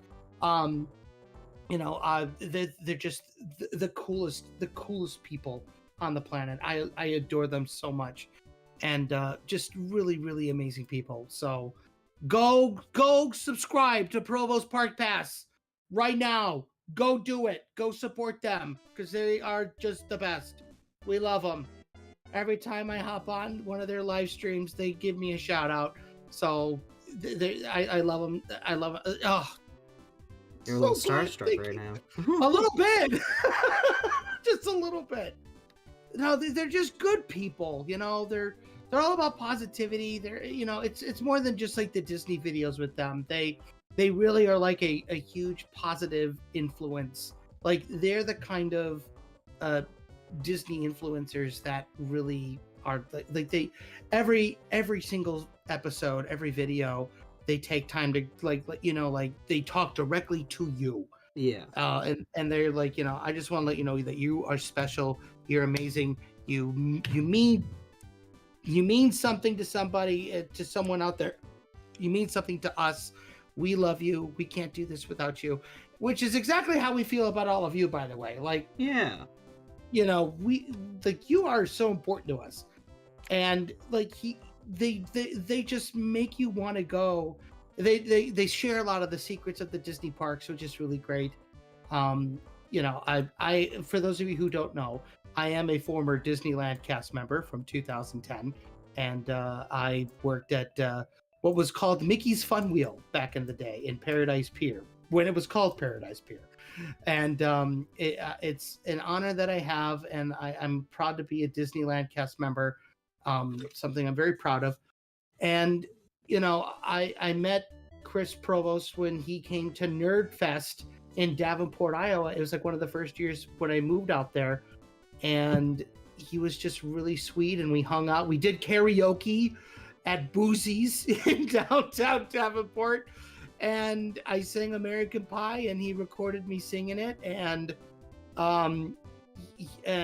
his friend was with, I forget his friend's name, but I have it. I can't for the life of me remember what it was. But it was just a really, like, he was very generous with his time, and he hung out with me, and like we got to talk Disney, and it just was really, really cool. He's a super sweet guy.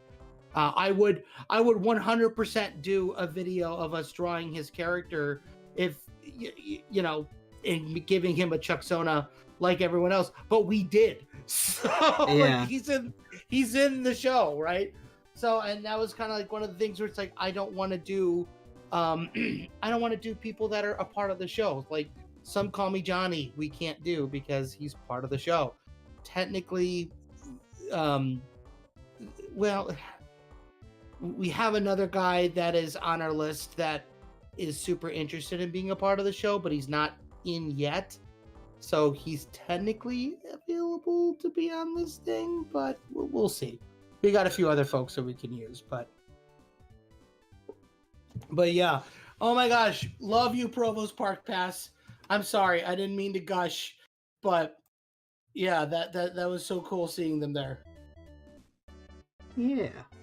Yeah. Okay, so I'm liking this so far.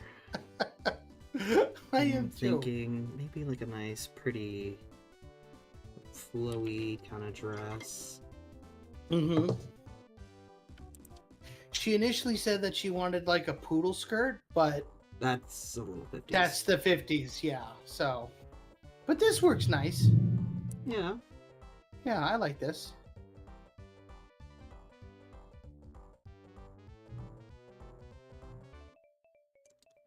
All right, now we need to think of a French name that starts with P. Paulette. Paulette. Paulette Poudel or Colette. Colette Collier? I don't know. Chat, help now. Charlotte Chien. Because well, chien is dog. Oh. In Charlotte? French. Charlotte Chien. Chien, huh? Chien. Chien? Yeah. Sure. I don't know. Okay. I'm just tossing ideas out there. All right. Well, that's an idea. It's been tossed. Maybe give her like a little necklace.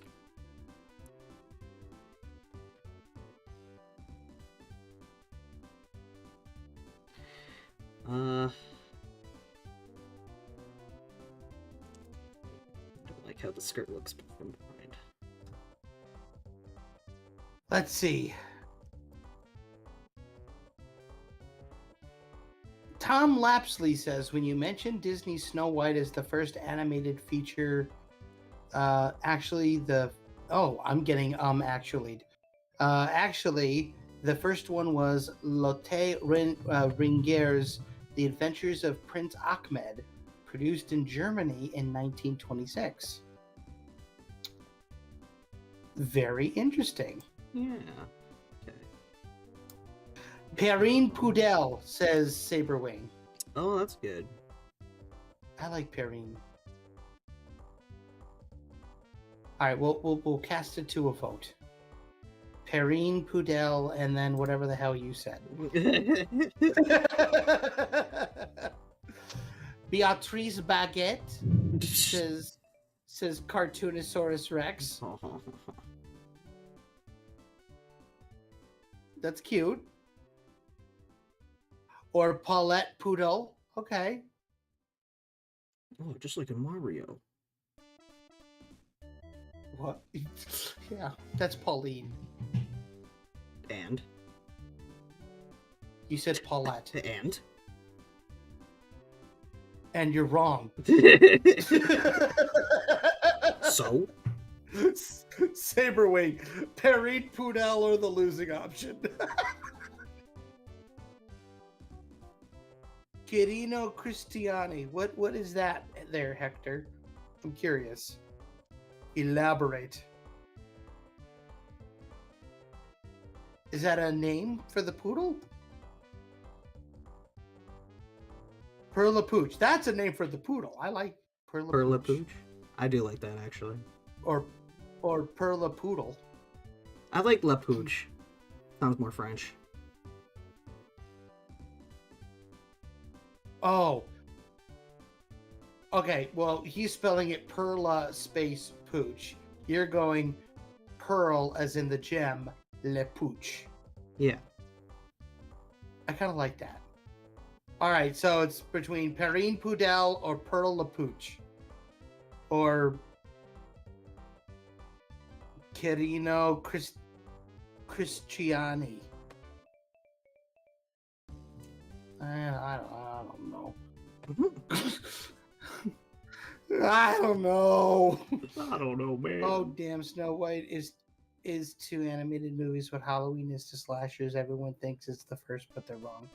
The Argentinian animator who made El Opostal. Oh. Are you from Argentina, Hector?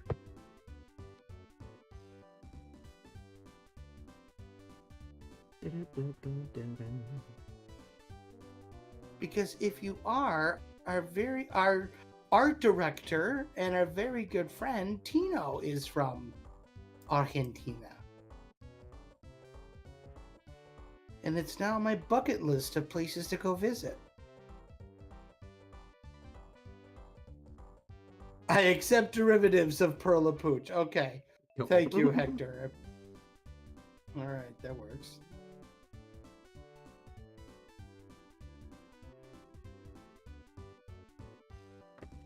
Okay, and then fur. What do I want to do with the fluffy fur? She likes pink.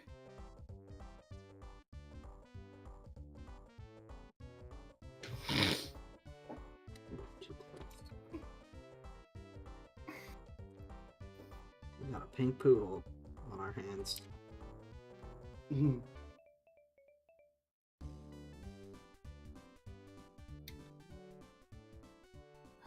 No, but I'd like to more people talk about. But I'd like to more people talk about Cristiano Cristiani. Okay.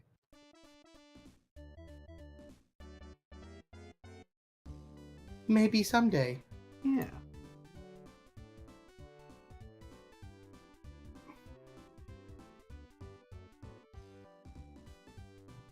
Man, that was so cool. Yeah. They popped in for a second. They were like green heart or blue heart. I'm like, oh my god. And you scared him off. I did. I probably did scare him off. I feel like a total dunderhead. You're just a fanboy. You know what? Nothing wrong with being a fanboy. That's what I'm saying. That's what I'm saying.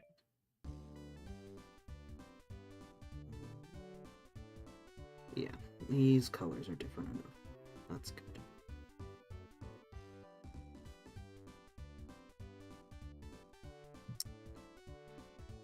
It's rotate, it's pink.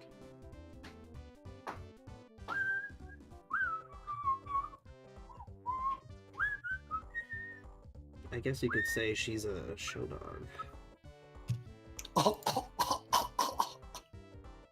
Got something in your throat there? No. That was just a fun little giggle. Yeah, okay.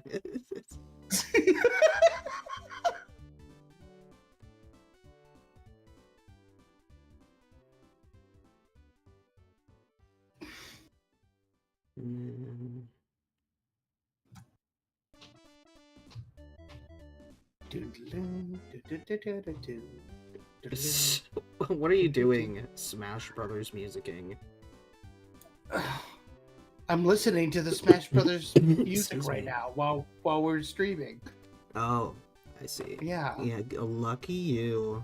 You don't have to have music on repeat.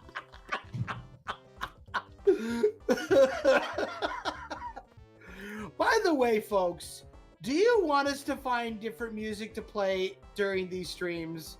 Like, let us know, because if Genesis Chucky theme is getting too passe, like, we can switch it up every once in a while. Yeah. I'm sure Elias would like that. That would be nice.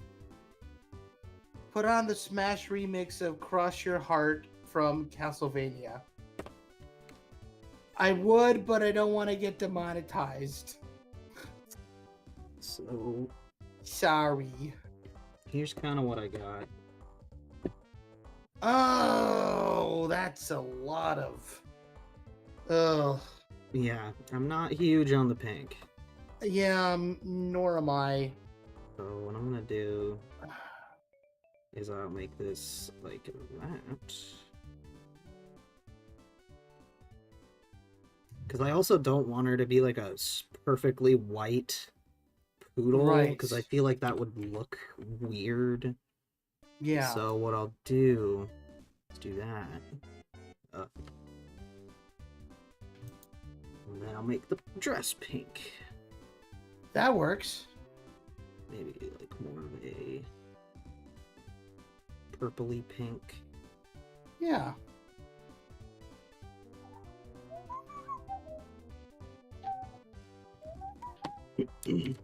What about a magenta?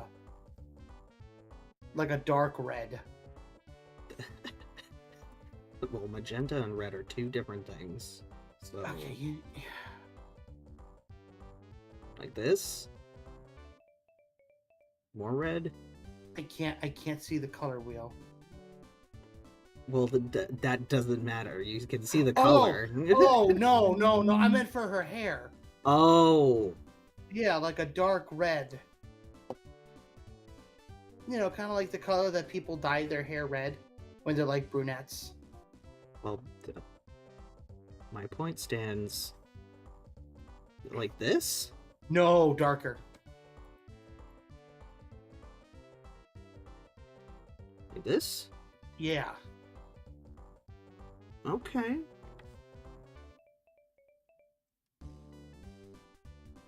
Can we change her fur color altogether? Like, does it have to be that gray? It doesn't.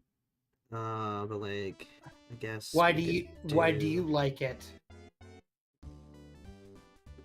Because why'd you make that particular color choice? I'm I'm just trying to get in your head. Because like usually when you see poodles, they're either like stark white, and that's kind of what I was thinking of, and then I was just thinking, oh, but if her fur is like super white, that would look weird on other stuff.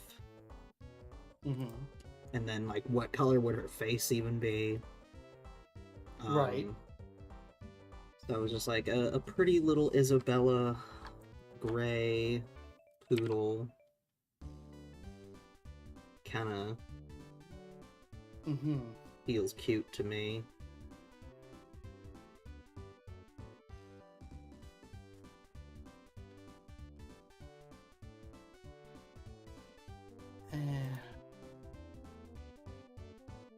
I don't know, chat. What do you think? Yeah, any music that would fit in the era of Chucky Chicken could be nice to see, as long as you don't risk demonetization. Yeah, that's the problem. I agree. That is the problem. Because we've tried doing that before, like in our very first streams, yeah. But then YouTube is just like, all of this public domain music is actually copyrighted. And we're just like, the fuck? Whoa. Language, Michael. I'm sorry. I apologize.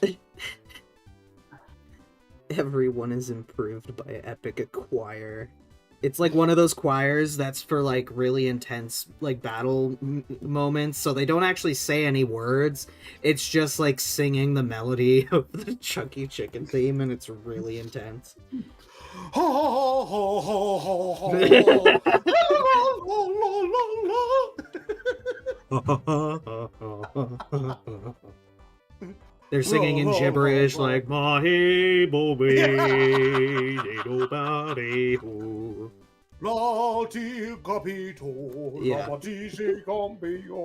An interesting little fun fact about a couple like scenes where there's big choirs like that. I believe in Lord of the Rings, the choirs in the background of the music are singing in Elvish, and in the Hunchback of Notre Dame, the choirs are singing in Latin. In Latin, yeah.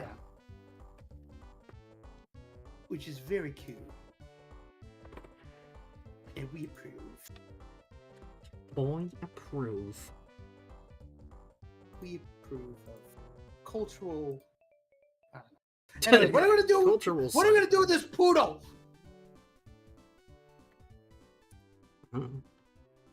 Cry. Okay, let's not do that.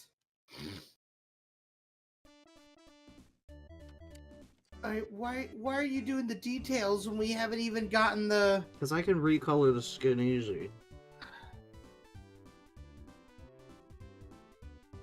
That's gonna be a... This is just a design where we could change it if when she's in the show. Fine. I'm just having fun. Okay. See, everyone, Mike hates fun. I don't hate fun! I just hate when Elias has fun. No! Stop it! Oh, maybe make it like this brown. That's kind of nice. I like that. Oh.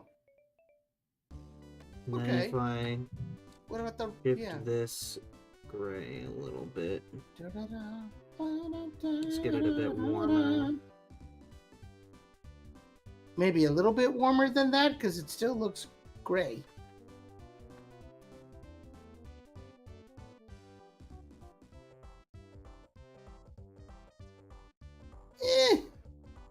Nah, still looks gray to me. Well, that could be the Discord. Certainly more brown.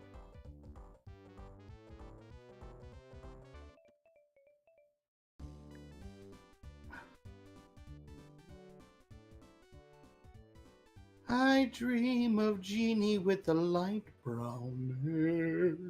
I thought you were gonna say light bulb. I dream of Jeannie with a light bulb. And this clover could be a different green. It's a bit too blue-green. Yeah, a little bit. That's better. Don't give up on your faith. You know, we were talking about goodbye songs the other day. Yeah. Who else remembered the goodbye song from Out of the Box in chat? Who remembers that? Bob. Yes. Or the oh god, what was the one choir song that was everywhere in the 90s? I think it was Or Fortuna. I think it was in Bram Stoker's Dracula. Mike, let the man work. He knows his artistic ability. I will not. I will not let him do things that I don't understand. Oh my gosh. The chicken dance. That's a little on the nose. And I also do believe that could get us copyright struck.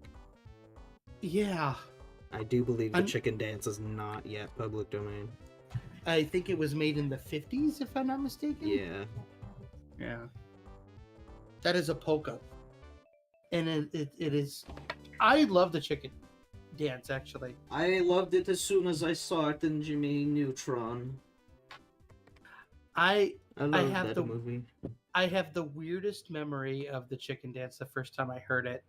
We were at a picnic, and I was probably like 9 or 10, and there was this really cute girl that was at the picnic, and we were kind of flirting with each other. Of course, you know, however 9, 10-year-olds flirt, whatever.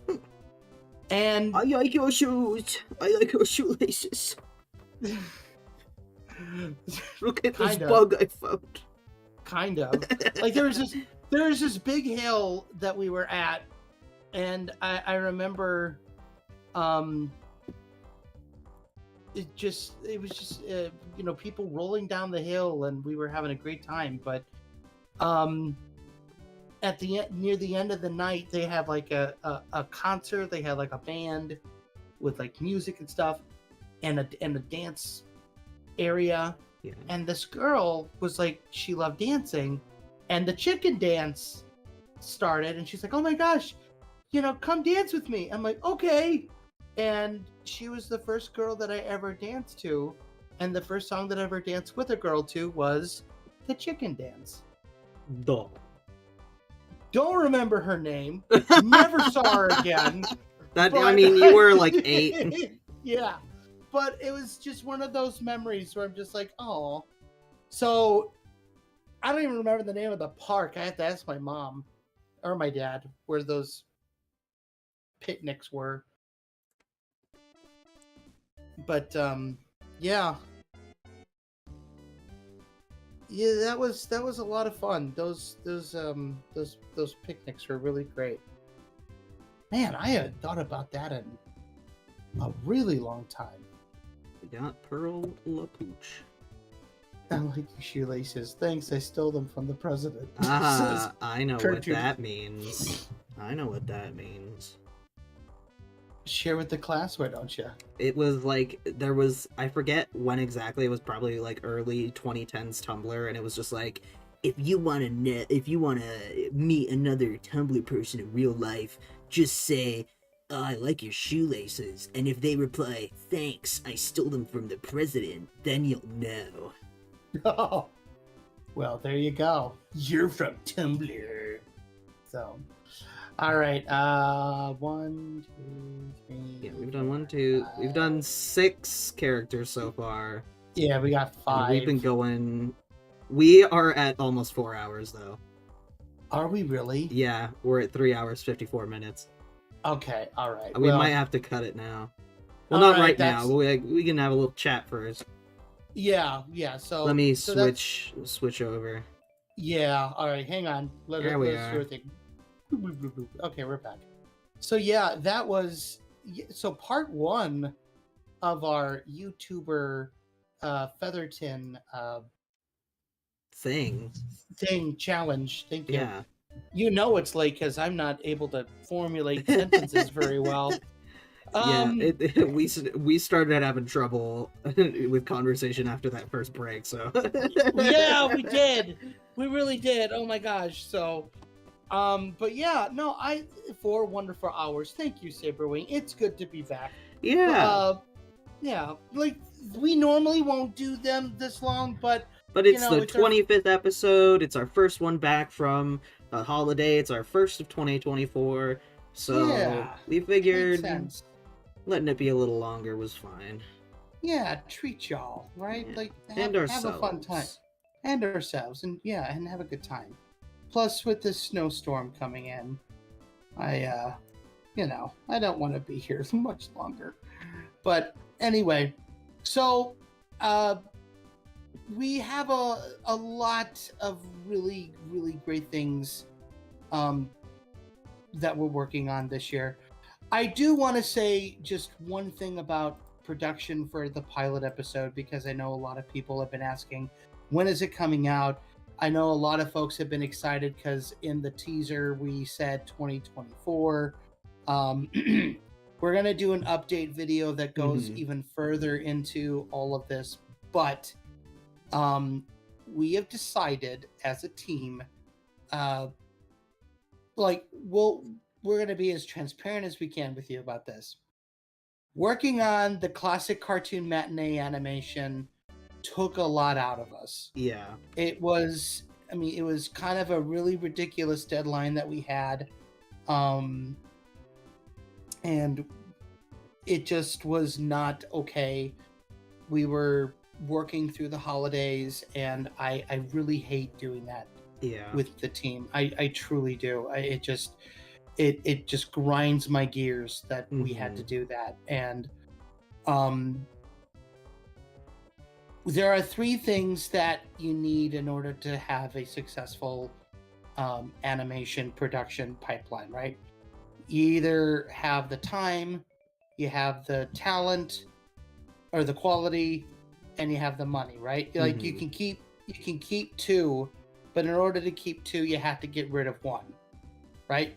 You can either have a lot of money and a lot of time, but you give up the quality. Is that how? Am I doing that right? Yeah, you're right. Okay, you got it. Right. So we have decided to forego money, right?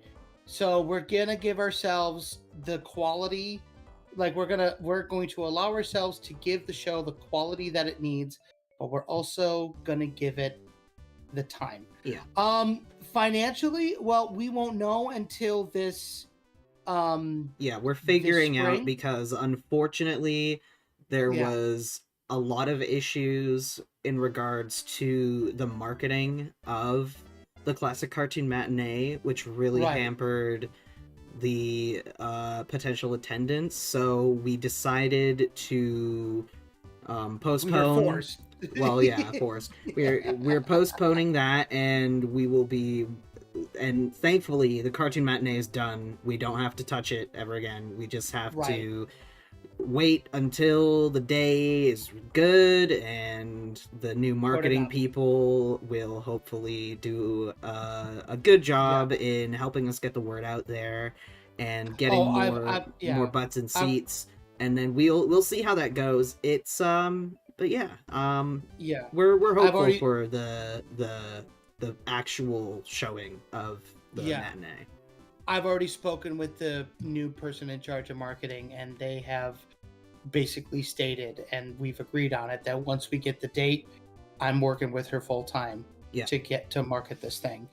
And it may require us animating some stuff for like the commercial that I think we talked about, like the Roger Rabbit commercial. But we'll talk about that at a later date. So that being the case, right? And again, we will both go deeper into it into another video. We're not gonna give an official release date for the cartoon as of right now. Yeah. I don't think it's fair to the team. I don't think it, because we still have the cartoon matinee should be uploaded on YouTube and monetized. Well, here's the thing. I did upload it to YouTube. However, it actually got hit by some copyright claims. Yeah, so what we have on YouTube is all of the animation that we've done for it, but none of the cartoons in the matinee are in there. Correct. So if you want to see the whole thing, once it premieres, we're also going to have a full viewing on the Discord. So and we are going to go to he says also go to other indie theaters nationwide. Yeah, that's kind of part of our plan. We're not going to go too deep into that right now, but our main focus for 2024 is the pilot episode. We want to get as much of it done as quickly as we can this year. But we're giving ourselves the time, right? Yeah.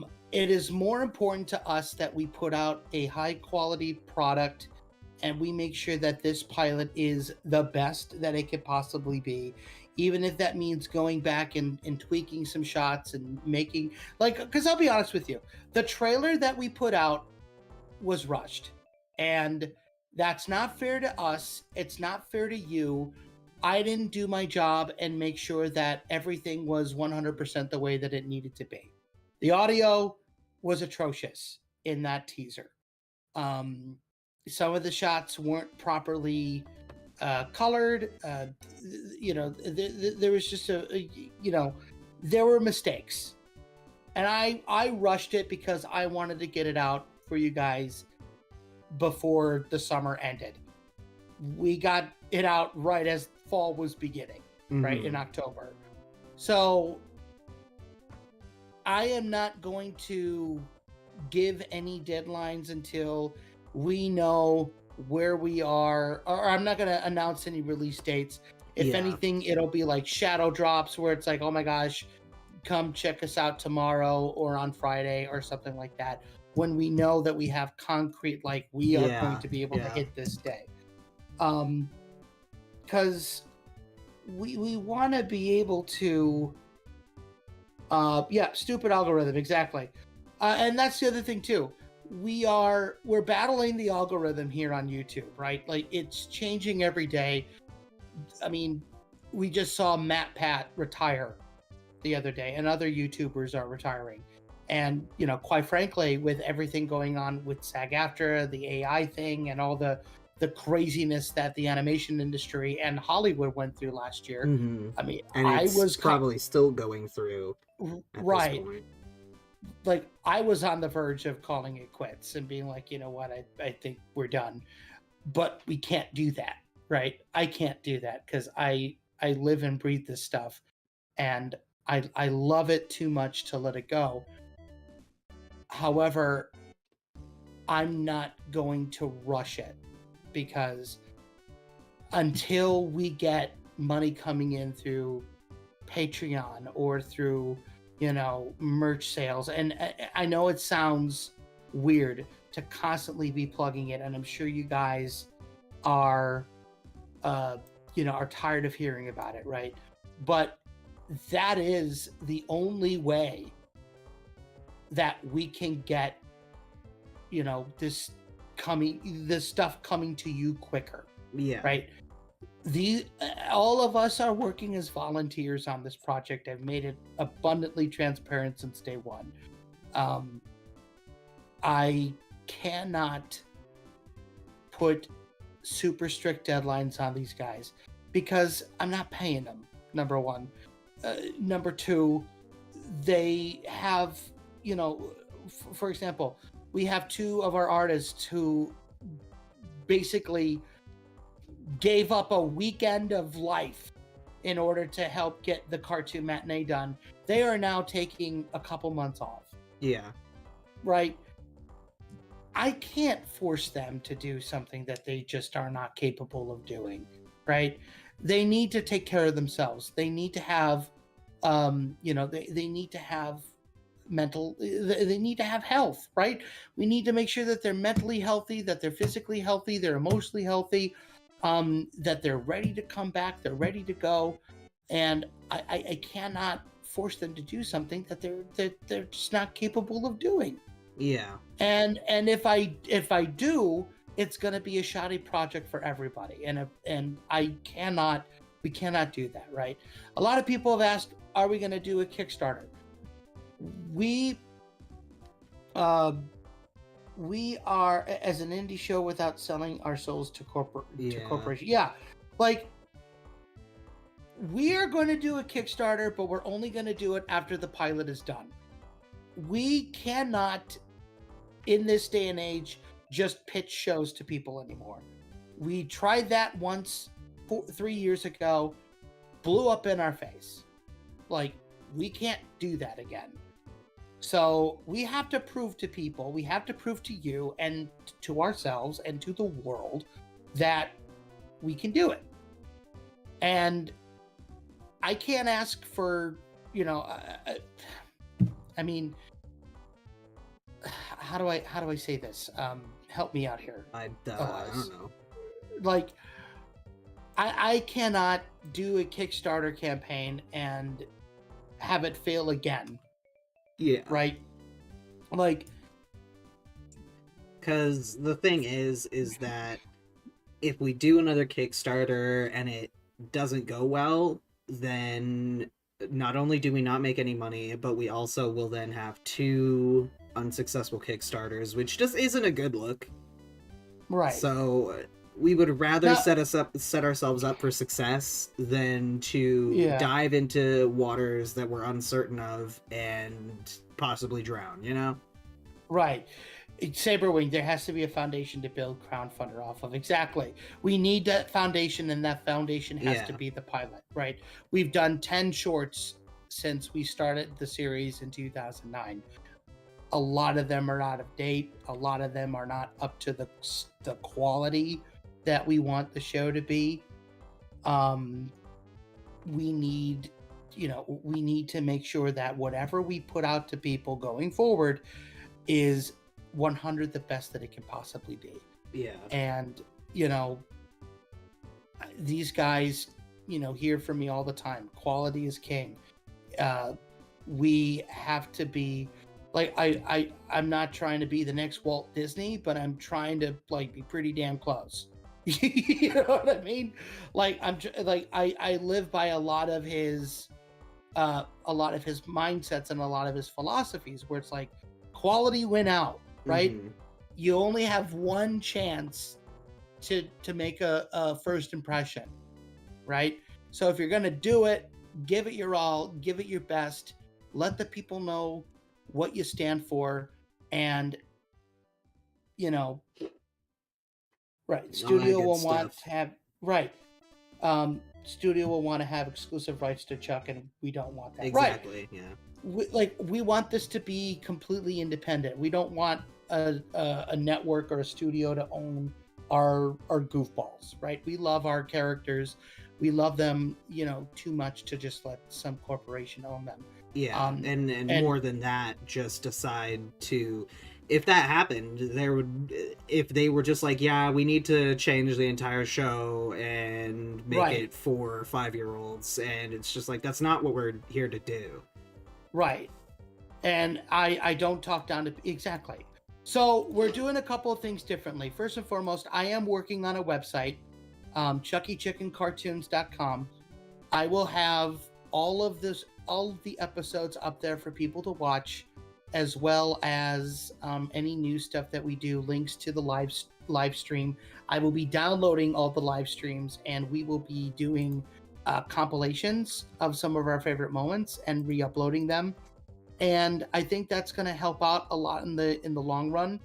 We're working our best to make sure that we have stuff for you for the upcoming year. Yeah. And if you don't see a whole lot of animated content coming from us this year, number one, you're not subscribed to Patreon, because we will be sharing all of our work in progresses and rough cuts of certain sequences and special stuff, and all that with those folks over there who support us. And by the way, for those of you who do support us, thank you so much. I know Cartoonosaurus Rex, you support us on Patreon. Thank you. You're one of our most recent supporters. So thank you, by the way, for that. I know there's quite a few of you on here who do support us on Patreon. So thank you. Yeah. If you haven't, go to patreon.com/chuckychickencartoons and, become a member. They start off as small as $3 a month, right? We may redo the tiers a little bit. We haven't decided yet, but although we already redid them once, but whatever. But yeah, the other thing that you can do is, and we haven't advertised the merch as much as we'd like to, because we want to do more designs. We want to get more fun stuff out there, which I think we will definitely be trying to focus on, if not find someone to really make just exclusive merch designs while we're working on the animation for the cartoon and stuff. But we're going to do our best to try and get that done. Maybe do a spring drop.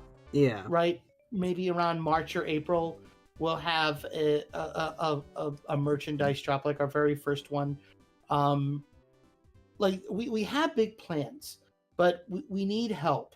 I'm not gonna sugarcoat it and say, oh, we can do it with Sunshine and Lollipop. No, we really can't. We're killing ourselves trying to get this done, and as much as we love you guys and as much as we love the character and love the show, you know, we need help. We need you folks sharing what we're doing with everybody that you know. If you're on, and the other part is like, I know social media is like a wasteland right now, right? I know so many people are like avoiding Twitter and Facebook and Instagram, and I totally respect and understand that, right? And if you don't feel mentally safe on those platforms, don't go on them, right? That's why we're here on YouTube. That's why, you know, we're making the website, because I want to have a safe space for you guys. That's why we have Patreon, because it's a safe space. We offered free memberships on Patreon, so you don't even need to pledge any money if you don't want to. You can just become a member. I think right now we have how many members do we have? Let's see. I don't know. 14.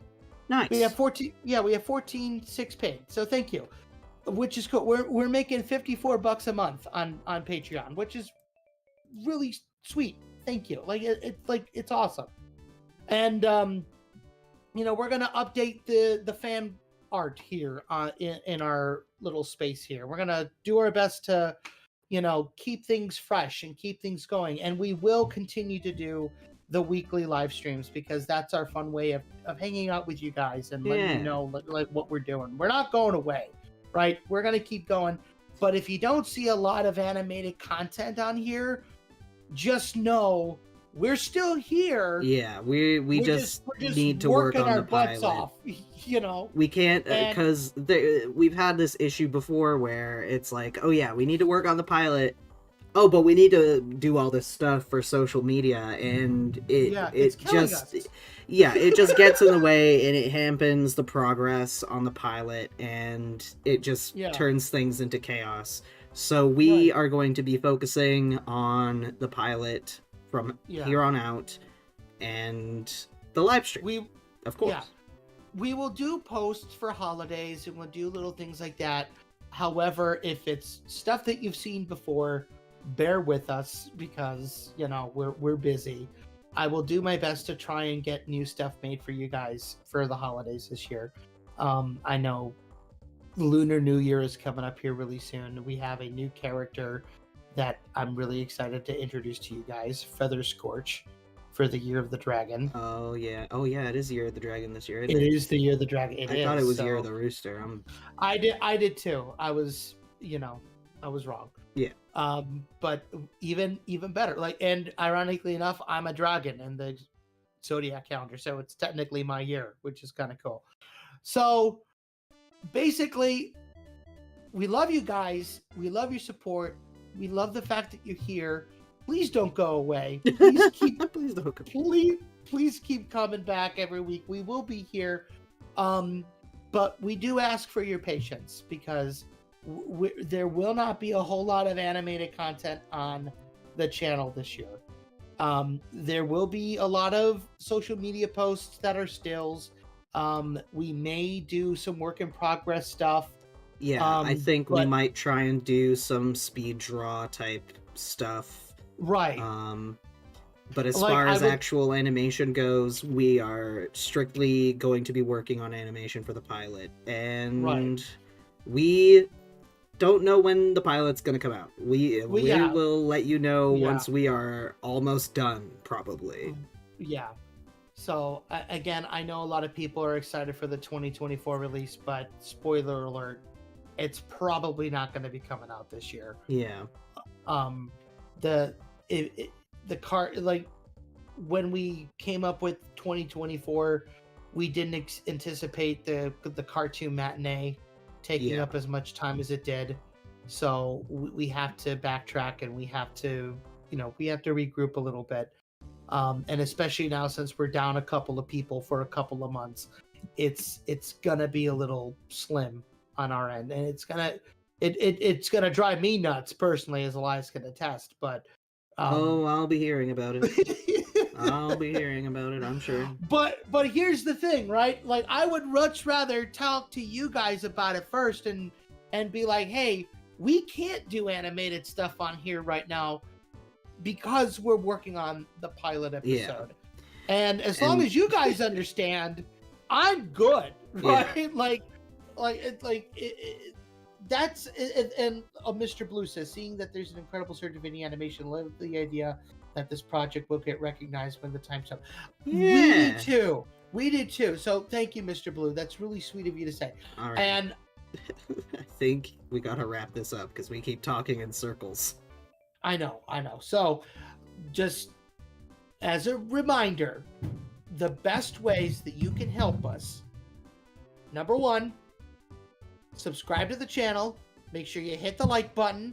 Leave a comment down below telling us who your favorite YouTuber was that we did in the stream. Let us know who you'd like to see. We still have a list of people, but I'd like to add to it because, not only will we be doing, just a spoiler alert, not only will we be doing YouTubers, but I'd like to chuckify some indie animation characters. Yeah.